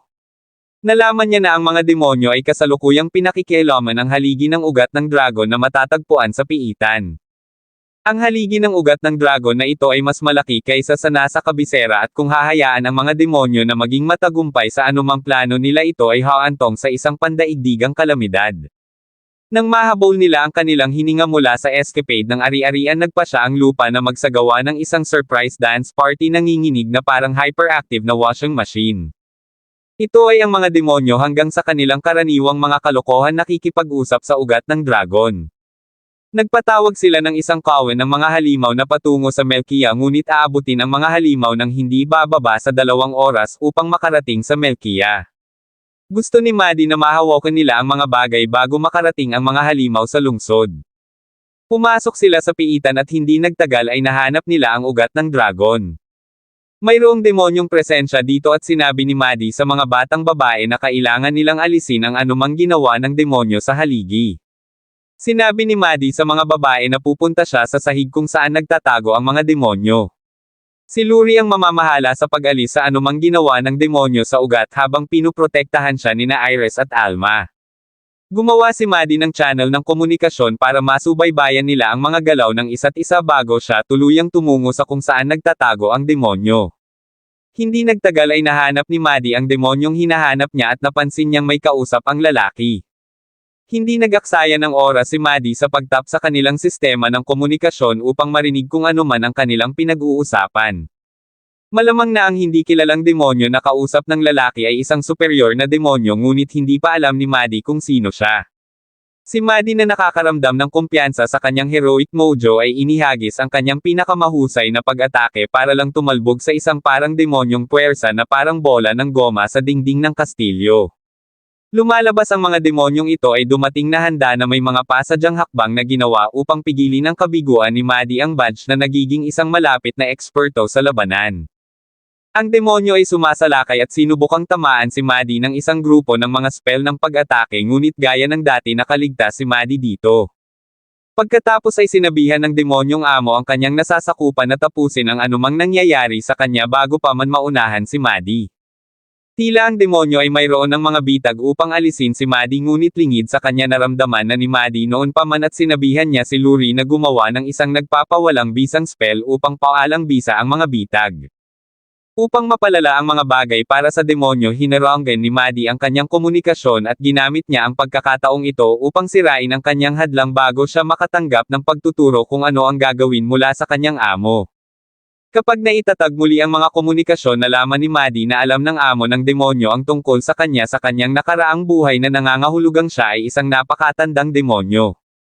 Pagkatapos ay sinabihan ng superior na demonyo ang sundalong demonyo na gamitin ang disfortune spell dahil wala na siyang pagpipilian. Ginawa ng sundalo ang itinuro, ngunit ang nakakagulat na bigo siyang mapunta kahit isang hit kay Maddie hanggang sa mawala ang ulo niya sa espada ni Maddie. Natalo ni Maddie ang demonyo at nagawang baligtarin ni Luri ang anumang ginawa ng mga demonyo sa ugat ng dragon. Dahil dito ang mga halimaw na patungo sa Melkia ay nagkawatak-watek at ang lungsod ay nailigtas. Sinubukan ni Maddie na subaybayan ang boss ng demonyo sa pamamagitan ng pagtap sa spell ng komunikasyon na ginamit niya, ngunit nabigla siya nang mapagtanto niyang nakipag-usap na rin ang demonyong amo sa pakikipag-usap niya kay Luri. Mukhang dalawa ang makakapaglaro sa puntong ito. Hindi masubaybayan ni Maddie ang amo ng demonyo dahil gumagamit siya ng communication relay. Sinabi ni Maddie sa demonyong amo na magsimulang maghanda para sa isang mabangis na labanan, ngunit ang demonyong amo ay tumugon na kailangan muna niyang hanapin siya. Pinutol niya ang mga komunikasyon at nawala ng walang bakas. Samantala nakangisi si Maddie na parang batang nagbigay ng libreng pass sa isang all-you-can-eat candy store. Sa wakas, isang karapat-dapat na kalaban. Oras na para mag-ayos sa mga labanang iyon at gawing SmackDown extravaganza ang tagwa na ito. Nang maglaon, tinipon ni Maddie ang kanyang mga tauhan at ibinuhos ang beans. Pinutol ng malaking masamang demonyo ang kanyang chatline, ngunit palihim na nai-screen ni Maddie ang buong bagay sa isang mahiwagang bato. Lumalabas na mayroon siyang device mula sa isang nakaraang buhay na nakatago sa Rodinia, naghihintay lamang na masubaybayan. Upang makapasok sa Rodinia, kakailanganin nila ang isang nakasulat na utos mula sa hari na nangangahulugang wala silang pagpipilian kundi ang bumalik sa kabisera. Pagdating sa kabisera, laking gulat nila nang makitang Geneva ang pangalawang akademya, ngunit lahat ito ay hangarin na maitayo ito muli. Ipinaalam sa kanila ni Edward na sinusubukan nilang palakasin ang gusali kung sakaling magkaroon ng pag-atake ng demonyo sa hinaharap. Pagkatapos ay sinabi ni Maddie kay Edward ang tungkol sa pangangailangang pumunta sa Rodinia. Alam ni Edward na laging handang tumulong ang hari basta may kinalaman ito sa mga demonyo. Nangangako siyang ibibigay sa kanila ang permit na kailangan nila at pansamantala ang partido ay tumutulong sa muling pagtatayo ng akademya. Hindi nagtagal pagkatapos nito, nakuha ng partido ang permit na kailangan nila at agad silang lumabas. Sa pahintulot ng hari, madali silang nakapasok sa Rodinia. Pagdating sa Rodinia, nalaman ng party na ang rehiyon kung saan matatagpuan ang device ay nakatag na ngayon bilang isang pinaghihigpitang rehiyon. Ang tanging paraan para makakuha sila ng akses sa lugar na ito ay upang itaas ang kanilang ranggo ng adventurer. Para magawa ito, kailangan nilang pumunta sa Rodinia Adventurer Guild at gawin ang tama. May isa pang plano si Maddie. Plano niyang ilabas si Iris sa pinaghihigpitang rehiyon para ma-access sila doon kung sakaling magtagal ang proseso ng pagraranggo kaysa sa inaasahan. Ilang sandali pa dumating sila sa guild at sila ay tinanggap ng guildmaster na alam na nila na darating sila. Ang hari ng yelo ay nagpadala sa kanya ng isang mensahe bago at ito ay malapit ng gawing madali ang mga bagay para sa kanila. Si Maddie at ang kanyang koponan ay kailangang kumuha ng pagsusulit sa pag-akyat. Pahihintulutan sila ng guildmaster na kunin ang A-rank test mula sa BAT dahil mayroon silang espesyal na rekomendasyon mula sa hari. Gustong malaman ni Maddie kung ano ang kasama sa pagsusulit at ipinaliwanag ng guildmaster na magkakaroon sila ng mock battle sa isang examiner. Sa sandaling iyon, ang examiner ay pumasok sa guild, ngunit hindi siya ang pinadala ng guildmaster. Ang examiner na pumasok ay si Galuhas at siya ay isang S-rank adventurer. Nakikita ni Maddie na ang lalaki ay talagang may mataas na mahiwagang signature na nagmumula sa kanyang katawan at kung hindi pa niya ito kilala ay kinikilala niya ang lalaki bilang isang demonyo. Ayaw ng guildmaster na kumuha ng pagsusulit si Galuhas dahil siya ang pinakamagaling sa lupain at ang iniisip lang niya ay ang pakikipaglaban. Gayunpaman, sinabi ni Maddie sa guildmaster na hindi niya iniisip na labanan ang lalaki. Si Galuhas na hype noong bata sa isang tindahan ng candy ay hindi makapaghintay na makipag-spar kay Maddie dahil mas marami siyang narinig na alamat tungkol sa kanya kaysa sa mga tea break ng guild. Nang makarating sa testing site, sinabi ni Galuhas sa mga babae na nakapasa na sila sa pagsusulit. Tila lahat ng atensyon ni Galuhas ay nakatuon kay Maddie at ito ang taong interesado siya. Dahil dito tumalon sila sa ring at ibinunyag ng Guildmaster ang kanyang takot dahil nag-aalala siyang baka hindi makayanan ni Maddie.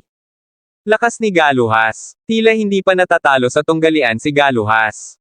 Bago magsimula ang laban sinabi ni Galuhas kay Maddie na hindi siya gumagamit ng mahika ibig sabihin ay umaasa lamang siya sa kanyang husay sa espada. Nahihirapang paniwalaan si Maddie na hindi gumagamit ng magic ang lalaki dahil medyo mataas ang kanyang magical signature. Magsisimula ang laban at pinaganda ni Galuhas ang kanyang katawan sa pamamagitan ng spell na nakakapagpaganda ng pangangatawan ng hindi man lang napagtanto na gumagamit pala siya ng mahika. Parang instinctive niyang ginagawa ito. Nagsimulang magpalitan ng suntok sina Maddie at Galuhas ngunit hindi nagtagal ay nakuha ni Galuhas ang ideya na pinipigilan siya ni Maddie.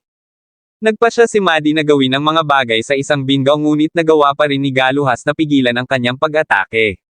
Pagkatapos ay napansin ni Maddie na ang kanyang paghahagis ay talagang umuunlad at bumubuti sa laban. Magpapatuloy sana si Galuhas sa kanyang kalagayan ngunit nagpa siyang gumamit ng aerial attack na itinuturing ni Maddie na isang malaking pagkakamali sa kanyang landas. Gayunpaman nagawa ni Galuhas ang isang welga na madaling napigilan ni Maddie. Para ipakita sa kanya ang mga pagkakamali mabilis na sumugod si Maddie sa kanya at itinulak siya sa pader. Napagtanto ni Galuhas na siya ay nawala at agad siyang umamin ng pagkatalo. Nagsimulang makiusap si Jules kay Maddie na turuan siya kung paano maging malakas tulad niya. Ipinaalam sa kanya ni Maddie na kulang siya sa kaalaman sa paghahagis. Pagkatapos ay binigay sa kanya ni Maddie ang isa sa mga aklat na isinulat niya na tinitiyak sa kanya na magiging mas dakila siya kaysa sa kanya kung magsisikap siyang pag-aralan ang aklat at isabuhay ito. Ipinaalam sa kanya ni Maddie na talagang naghakast siya ng mga incantation nang hindi niya namamalayan ngunit hindi niya ito alam. Ang paggawa ni Galuhas ng may kamalayan ay makakatulong sa kanya upang mas lumakas pa. Nais ni Galuhas na simulan agad ang pagbabasa ng libro ngunit napagtanto niya na siya ay dumaranas ng matinding sakit ng ulo sa tuwing sinusubukan niyang magbasa. Iminumungkahi ni Maddie ang isang pamamaraan ng pagpapagaling na nakabaon ng malalim sa libro ngunit kahit na iyon ay nagbibigay kay Galuhas ng sakit ng ulo na mas malaki kaysa sa ego ng isang troll. Matapos ang buong bagay iminungkahi ni Galuhas na kunin ni Maddie ang ranggo ng S ngunit tumanggi siya. Kailangan lang ni Maddie ng A rank para makapasok sa restricted region at ito lang ang gusto niya. Patungo si Maddie sa rehiyon ng Falkia at sinabihan siya ni Galuhas na mag-ingat dahil may mga masamang ulat na nagmumula sa rehiyon. May mga ulat na nawawala rin ang mga adventurer ngunit sinabi ni Galuhas kay Maddie at sa kanyang partido na tawagan siya kung kailangan nila ng tulong. Pagkatapos ay sinimulan ni Maddie at ng kanyang koponan ang kanilang paglalakbay sa rehiyon ng Falkia. Pagdating sa isang checkpoint binibigyan sila ng mga pass na dadalhin nila. Sa sandaling umalis sila sa checkpoint sinabi ni Maddie sa kanyang mga miyembro ng partido na ang mga pass card na ibinigay sa kanila ay talagang may mali sa kanila. Mayroong isang mahiwagang code na nakasulat sa card na tila nagbabala at nagpapadala ng mensahe sa mga masasamang tao. Ito ang parehong code na ginamit ng mga demonyo at kasama nito na pagtanto ni Maddie at ng kanyang partido na ang mga gwardya ay naglalakad kasama ng mga demonyo. Hindi nagtagal pagkatapos nito nakita ni Maddie ang ilang mga manluloko sa burol. Walang alinlangan sinusubaybayan sila ng mga manluloko at iminumungkahi ni Maddie na ilabas nila ito bago pa huli ang lahat. Imbes na alisin sila ni Maddie gusto silang patulugin. Si Maddie at Iris ay gagawa ng destruction habang sina Luri at Alma ay sumisilip sa likod ng mga manloloko para patulugin sila gamit ang sleeping device ni Maddie. Ang plano ay maayos at si Luri na sinamahan ni Alma ay naisaaktibo ang aparato na naglalabas ng isang buga ng usok na nagpapadala sa mga manloloko sa nap zone. Nakarating doon sina Iris at Maddie para lamang malaman na sina Alma at Luri ay naapektuhan din ng aparato at sila ngayon ay natutulog ng mahimbing. Ginagamit ni Iris ang pagkakataong ito para gumuhit sa mukha ni Alma. Sa oras na magising sina Luri at Alma napagtanto ni Alma na siya ay ginagawang miyembro ng Circo gayunpaman. Hindi siya nag-aksaya ng oras sa pag-alam na ang salarin ay si Iris. Di nagtagal pagkatapos dumating sila sa labas ng Falkia at sa paghusga mula sa mahinang signal na nagmumula sa bayan nalaman ni Maddie na may mga demonyo sa lungsod. Mayroong humigit kumulang 30 demonyong nanlalamig sa lungsod at ipinaalam ni Maddie ang aming walang takot na pinuno sa pangkat na ito ay mga demi-demonyo. Isipin mo sila bilang junior varsity team ng mundo ng demonyo. Hindi sila makakapagbigay ng anumang magarbong spell kaya kailangan nilang umasa sa pagtutulungan ng magkakasama. Alam ni Maddie na kailangan nilang lapitan ito ng mabuti. Nakahanap siya ng isang lihim na pasukan sa lungsod at ito ay humahantong sa sistema ng dumi sa alkantarilla. Hindi nagtagal ay nakakita sila ng demonyong nagbabantay sa daanan. Upang maiwasang ibunyag ang kanilang presensya, si Maddie ay pumuslit sa likod ng demonyo at gumamit ng stupefaction spell sa demonyo. Pansamantala nitong ginagawang isang bag ng mga walang utak na idiot ang target na nagbibigay kay Maddie at sa kanyang team ng oras na lumakad ng hindi napapansin. Hindi nagtagal ay pumasok sila sa lungsod at napagtanto nila na ang mga mamamayan ay naglalakad na parang mga zombie. Ginagamit ni Maddie ang kanyang kapangyarihan upang suriin ang isa sa kanila at ito ay kapag nalaman niya na ang mga mamamayan ay nasa ilalim ng spell na tinatawag na thought paralysis. Walang alinlangan alam nila na ito ay gawa ng demonyo. Si Maddie at ang kanyang mga tripulante ay pumuslit sa hanay ng mga mamamayang dinadala sa pabrika na parang sumasali sila sa hindi gaanong kapana-panabik na biyahe sa theme park sa mundo.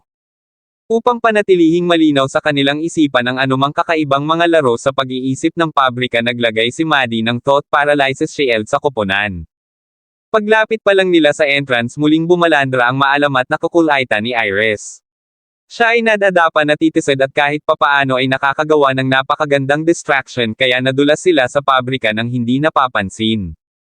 Sa paglusot sa pabrika, nalaman ni Maddie na ang mga bato na talagang dinadalisay ng mga demonyo ay naglalaman ng mineral na maaaring magamit bilang mga pampasabog. Sa pamamagitan ng 1 tonelada ng mga kristal na ito, ang mga demonyo ay madaling makapaglabas ng isang buong kaharian. Matapos nilang matipon ang impormasyong ito, ang susunod na para sa kanila ay ilabas ang mga demonyo sa bayan. Mayroong 32 demi-demonyo sa bayan, ngunit nais ni Maddie na pagsamahin silang lahat para sa madaling pag-aalis. Kailangan nilang gawin ito ng sabay-sabay dahil iisa ang komunikasyon ng mga demonyo kaya wala silang kalayaang palihim na paalisin sila isa-isa. Pagkaraan ng ilang sandali, nakita ng mga demonyo ang isang napakalaking paglabas ng mahiwagang enerhiya sa lugar at nagsimula silang magtipon patungo sa anomalyang ito. Nang matagpuan nila si Iris at kinilala siya bilang target, ang mga demonyo ay nagsimulang mamatay ng misteryoso at lahat ito ay salamat kay Maddie at sa iba pang 2 batang babae na nagtatrabaho mula sa mga anino. Tila si Maddie at ang mga babae ay nagluto ng isang magandang plano upang ilabas ang mga demonyo at gamitin ang kanilang sariling pagtutulungan laban sa kanila. Ang mahiwagang enerhiya ni Iris ay inilabas upang pain ang mga kalaban at tila si Iris ay palaging nakakakuha ng papel ng isang pain sa puntong ito. Habang inilalabas sila ni Maddie gamit ang mga espada, pinatumba sila nina Alma at Luri gamit ang mga pampasabog upang pahinain sila para matapos ni Maddie ang trabaho. Ang pinuno ng mga demi-demonyo ay nagsimulang magtaka kung ano ang nangyayari at siya ay naghihinala na may foul play sa kamay. Ginagamit ng mga demonyo ang kanilang kakayahan upang maghanap ng mga bitag ngunit walang mahanap. Nagkaroon ng kaguluhan kung saan ang mga demonyo ay naghahampas at nahuhulog sa kaliwat kanan na mas mukhang mga slapstick na komedyante kaysa sa mga nakakatakot na nilalang. Nalilito nito ang mga demonyo ngunit hindi nagtagal ay nalaman ng pinuno ng demonyo ang panlilinlang ni Maddie. Sinabihan kaagad ng pinuno ng demonyo ang kanyang mga tao na mag-rally up sa kanya. Tiwala siya na ang assassin na naglalabas sa kanila ay natatakot sa kanilang pagtutulungan at ito ang dahilan kung bakit niya ito ginagawa ng palihim. Plano ng leader ng demonyo na ilabas si Maddie sa pamamagitan ng paggamit ng mga pampasabog at wala siyang pakialam kung ibababa niya ang kalahati ng bayan gamit ito. Nang malapit na nilang maisigawa ang planong ito, nagpakita si Jalua upang magnakaw ng palabas.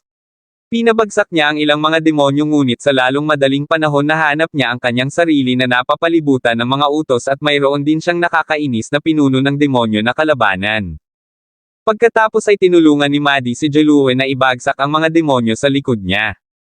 Nagpakita rin si Iris. Si Matty ay may malinaw na pagbaril sa pinuno ng demonyo at ito ay oras ng party sa pagitan ng dalawa. Ang leader ng demonyo ay mukhang sanay dahil nagagawa niyang putulin si Giluos bago pa man siya makaputok sa kanya. Gustong makialam ni Matty ngunit tumanggi si Giluos. Sinabi kay Matty na kailangan niyang tapusin ang demonyo ng mag-isa. Upang mapangunahan ang demonyo, gumamit si Giluos ng kasanayang natutunan niya mula sa aklat ni Matty. Pinutol nito ang demonyo ngunit nagdudulot din ng pinsala kay Giluos. Si Giluos ay naiwang mahina ngunit ipinagbabawal pa rin niya si Matty na tulungan siya. Pagkatapos ay ginagamit ng dalawang mandirigma ang kanilang ultimate skill ng sabay-sabay ngunit si Giluos ang nangunguna.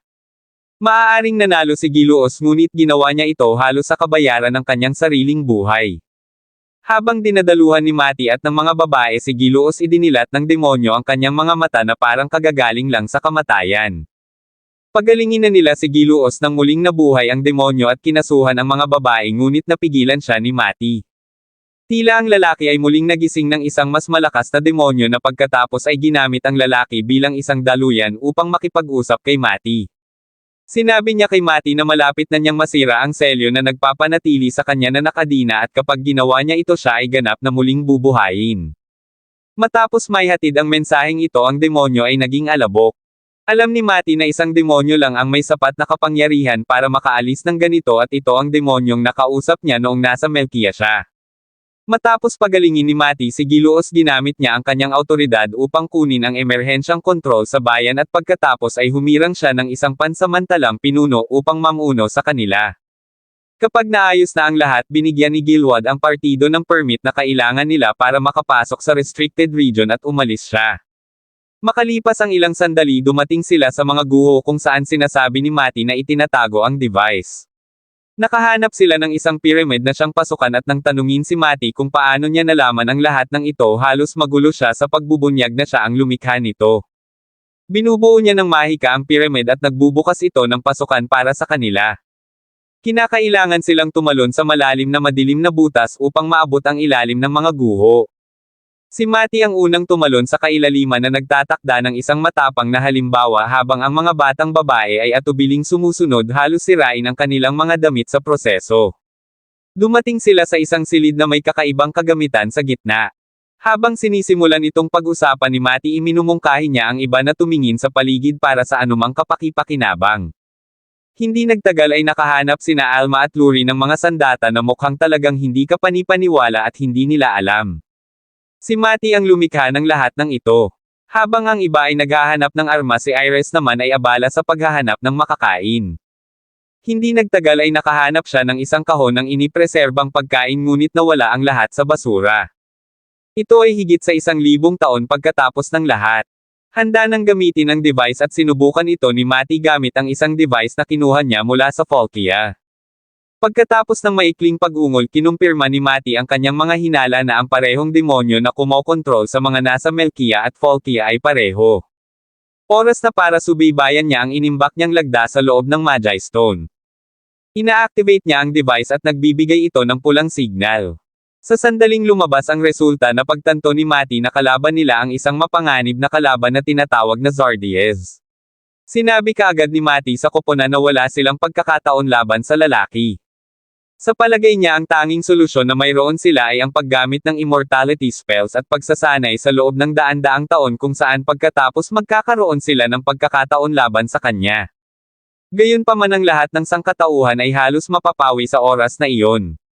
Sa sandaling iyon nagsimulang bumulong si Iris tungkol sa posibilidad na makakuha ng isang bagay na sapat na malakas upang talunin ang demonyong amo. Kaagad na pagtanto ni Mati na makakahanap sila ng mga mahiwagang armas na sapat na malakas upang labanan si Zardiez. Gamit ang device na tuntun niya ang isa sa kanyang mga lumang espada na matatagpuan ngayon sa treasury ng kabisera. Ito ang kanilang pinakamahusay na pagkakataon laban sa Zardiez sa puntong ito. Samantala ganap na sinira ni Zardiez ang selyo at malaya na siya. Si Mati at ang kanyang partido ay patungo sa kabisera at binigyan ni Mati sina Luri at Alma Magi Stones upang tumulong sa paghahanap ng espada. Hindi nagtagal ay naramdaman ni Mati na paparating na si Zardiez at nasa kanya na at ni Iris na pigilan ng demonyo habang hinahanap ng mga babae ang sandata. May hadlang sa paligid ng kabisera ngunit alam ni Mati na hindi nito mapipigilan ang Zardiez. Bago umalis si Luri inalok niya si Mati ng ilang salita ng pampatibay loob na ipinaalam sa kanya na naniniwala sila sa kanya upang talunin si Zardiez. Tumalon sina Luri at Alma sa likod ni Iris at ligtas na nakarating sa kabisera. Nagsimulang magtungo ang dalawa sa treasury habang sinusubukan ni Mati na harangan ang portal ni Zardiez mula sa pagpapakita. Kasalukuyang walang pahintulot sina Luri at Alma na pumasok sa kaba ng bayan ngunit walang oras para doon. Plano nilang kumuha ng pahintulot kapag ligtas ang sangkatauhan mula sa Zardiez. Nang magsimulang magkatotoo ang portal, sinubukan ni Mati na alisin ito kasama ang lahat ng mayroon siya, ngunit sa kasamaang palad ang kanyang mga pagsisikap ay bumagsak ng mas kamangha-mangha kaysa sa isang isda sa labas ng tubig. Napagtanto ni Mati na wala siyang pagpipilian kundi ang labanan ang demonyo. Pagkatapos ay sinabihan ni Mati si Iris na magluto ng malakas na hininga ng dragon. Gusto niyang tamaan ito ni Iris kay Zardias at maayos siyang pahinain para mabigyan man lang siya ng pagkakataon. Ginawa ni Iris ang sinabi, ngunit sa sorpresa ni Mati tinakpan ni Zardias ang pag-atake na parang wala lang. Patuloy na inaalam ni Mati na si Zardias ay kasing lakas ng kanyang inaakala. Sinabi ni Zardias kay Mati na wala siya roon para makipag-chat sa kanya. Hinugot niya ang kanyang espada at lumapit kay Mati. Iniiwasan siya ni Mati at nagpasya si Zardias na sundan si Iris. Salamat sa hadlang ni Mati na panatiling ligtas si Iris, ngunit inilalagay lamang nito si Mati sa bukas. Dumating sina Luri at Alma sa treasury, ngunit tinanggihan sila ng gwardya na pumasok. Sinubukan nilang ipaliwanag sa kanya ang kalubhaan ng sitwasyon, ngunit ipinaalam niya sa kanila na hindi siya gumagawa ng kalokohan hanggat hindi siya nakakakuha ng utos mula sa hari. Hindi nagtagal ay pinalibutan sila ni Luri at Alma ng mga kabalyero, at bago pa ito mauwi sa away nagpakita ang hari at agad na iniutos na buksan ang kaba ng bayan sa mga babae. Samantala nakikipaglaban pa rin sina Mati at Zardias at nagawa ni Zardias ang isang critical na hit kay Mati. Napagtanto ni Mati na napakababa ng kanyang pagkakataong manalo sa labanan ng walang armas na sinabi niya kay Luri at Alma na hanapin. Ilang sandali pa nakita ni Luri at Alma ang espada. Ang susunod na bagay ay dalhin ito kay Mati. Sa kabilang banda sinabi ni Zardias kay Mati na maaaring hindi sila makalusot sa hadlang mula sa labas, ngunit ipinaalala sa kanya na mayroon silang mga demonyo sa loob ng kabisera. Tila pinasigla ni Zardias ang katawan ng demonyo na itinatago sa kabisera at ito ay magiging isang malaking problema. Sina Luri at Alma ay nakatagpo ng isang demonyo, ngunit hindi nagtagal na talo nila ang demonyo. Ang isa pang demonyo ay nagpakita at ang isang ito ay ang kanilang mga kaklase bilang kanyang bihag. Hinihiling ng demonyo na isuko ng mga batang babae ang sandata na kasama nila. Sa patuloy na labanan sa labas sinabi ni Zardias kay Mati na hindi niya magagamit ang kanyang buong kapangyarihan dahil abala siya sa pagprotekta sa iba. Tinawag ni Zardias na mahina ang mga kaibigan ni Mati at iminungkahi niya na payagan niya silang mamatay. Sa kabisera isinuko na ni Luri at Alma ang sandata sa demonyo. Sa kabilang banda pinag-iisipan na ni Mati na gamitin ang kanyang natitirang magic para i-activate ang isang reincarnation spell na magbibigay sa kanya ng pagkakataong labanan si Zardias sa susunod na panahon. Sa oras na ito dapat ay mas mahina na siya kaysa sa kasalukuyan. Ito ang pinakamatalinong opsyon para sa kanya, ngunit sa pag-alala na malaki ang tiwala sa kanya ni Luri, Alma at Iris, gusto niyang lumaban hanggang sa huli at maging matagumpay kung kaya niya. Makalipas ang ilang sandali nakatanggap sina Luri at Alma ng tulong mula kay Edward at iba pang estudyante sa akademya. Sa pamamagitan nito nagagawa nilang ibagsak ang demonyong nagbibigay sa kanila ng mga problema. Si Luri at Alma ay nagsimulang magtungo sa kinaroroonan ni Mati. Sina Mati at Zardias ay nakikibahagi sa isang matinding labanan nang ihagis ni Alma ang espada para mahuli niya. Sa proseso ng paghuli sa espada tinalikuran ni Mati si Zardias at iniwan siyang nakabukas. Bago pa siya makapag-react pinunit ng espada ni Zardias ang dibdib niya. Pinagmamasdan ng mga babae ang walang buhay na si Mati na nagsimulang bumagsak sa lupa. Si Luri ay napasigaw sa sakit at ito ay ang biglaang pag-activate ng espada upang muling buhayin si Mati. Nagulat si Zardias nang makitang nabuhay muli si Mati at ipinaliwanag sa kanya ni Mati na ang pagpatay sa kanya ay ang sagnay upang buhayin ang makapangyarihang magic sword. Isa pang round ng labanan ang magsisimula sa pagitan ng dalawa. Sa pagkakataong ito si Mati ay parang isang mahiwagang powerhouse sa mga steroid, halos kumikinang sa lakas. Inilalagay niya ang lahat sa pagkontrol sa mahika dahil ang isang maliit na pagkakamali ay gagawin niyang abo ang buong lugar. Iniiwasan ni Mati ang lahat ng pag-atake ni Zardias at tumugon sa kanyang sarili. Sa isang solong at malakas na slash inilabas ni Mati si Zardias. Bago mamatay ipinaalam ni Zardias kay Mati na hindi lang siya ang Chaos Demon sa mundo. Sa katunayan may iba pang mas makapangyarihan kaysa sa kanya at sila ay darating para kay Mati. Pagkatapos ng labanan tumakbo si Luri para yakapin si Mati dahil sa sobrang tuwa niya na ligtas ang bata. Oras na para simulan ang pag-aayos ng lahat ng pinsalang nagawa at ang unang bagay na ginawa ni Mati ay sirain ang makapangyarihang magic sword dahil itinuturing niya itong one-time use weapon. Sa susunod si Mati at ang kanyang partido ay makikita sa harap ng mga hari at gaya ng nakagawian ay naroon sila upang makatanggap ng mga gantimpala para sa kanilang mga pagsisikap sa pagliligtas sa mundo. Halatang walang gusto si Mati dahil gusto lang niyang mabuhay bilang adventurer. Ito ay hindi pareho para kay Iris dahil gusto niya ng pagkain at pagkain lamang. Pagkatapos nito bumalik sila sa treasury at nakakita sila ng isang kawili-wiling arrow. Isa ito sa mga pana na ginawa ni Mati sa past life niya at ginawa niya ito ng matching bow. Nang tanungin niya ang treasury attendant tungkol sa pana ipinaalam sa kanya na ang pana ay naibenta na dahil ito ay itinuturing na walang silbi. Ilang sandali pa ay nakarating na sila sa kumpanya ng ISIS kung saan ibinenta ang armas. Sila ang bumibili ng mga scrap metal at iba pa. Sa pagpasok sa tindahan nagulat si Mati nang malaman na ang busog ay natunaw na sa isang bakal na bar. Upang makuha ito binibili ni Mati ang kanilang mga blok ng metal. Nakita ni Iris ang isang makintab na kristal na pumukaw sa kanyang mata at si Mati na alam na mahal ng mga dragon ang lahat ng bagay na kumikinang ay kinuha ito para sa kanya ng walang pag-aalinlangan. Samantala nakita ni Alma si Luri na tumitingin sa isang tiyak na hiyas at ibinulong kay Mati ang mga makinis na galaw na dapat niyang gamitin para mapagtagumpayan siya. Paglabas ng tindahan nakasalubong nila si Edward na nagsabi sa kanila na may emergency. Dinala sila ni Edward kay Gail na nagpakita naman sa kanila ng puppet. Nagkaroon ng pag-atake malapit sa hangganan na ginawa ng mga puppet na tulad nito. Pinag-aralan ni Mati ang Pepe at sa kanyang nakikita na pagtanto niya na sila ay pinapagana ng puwersa ng buhay ng tao.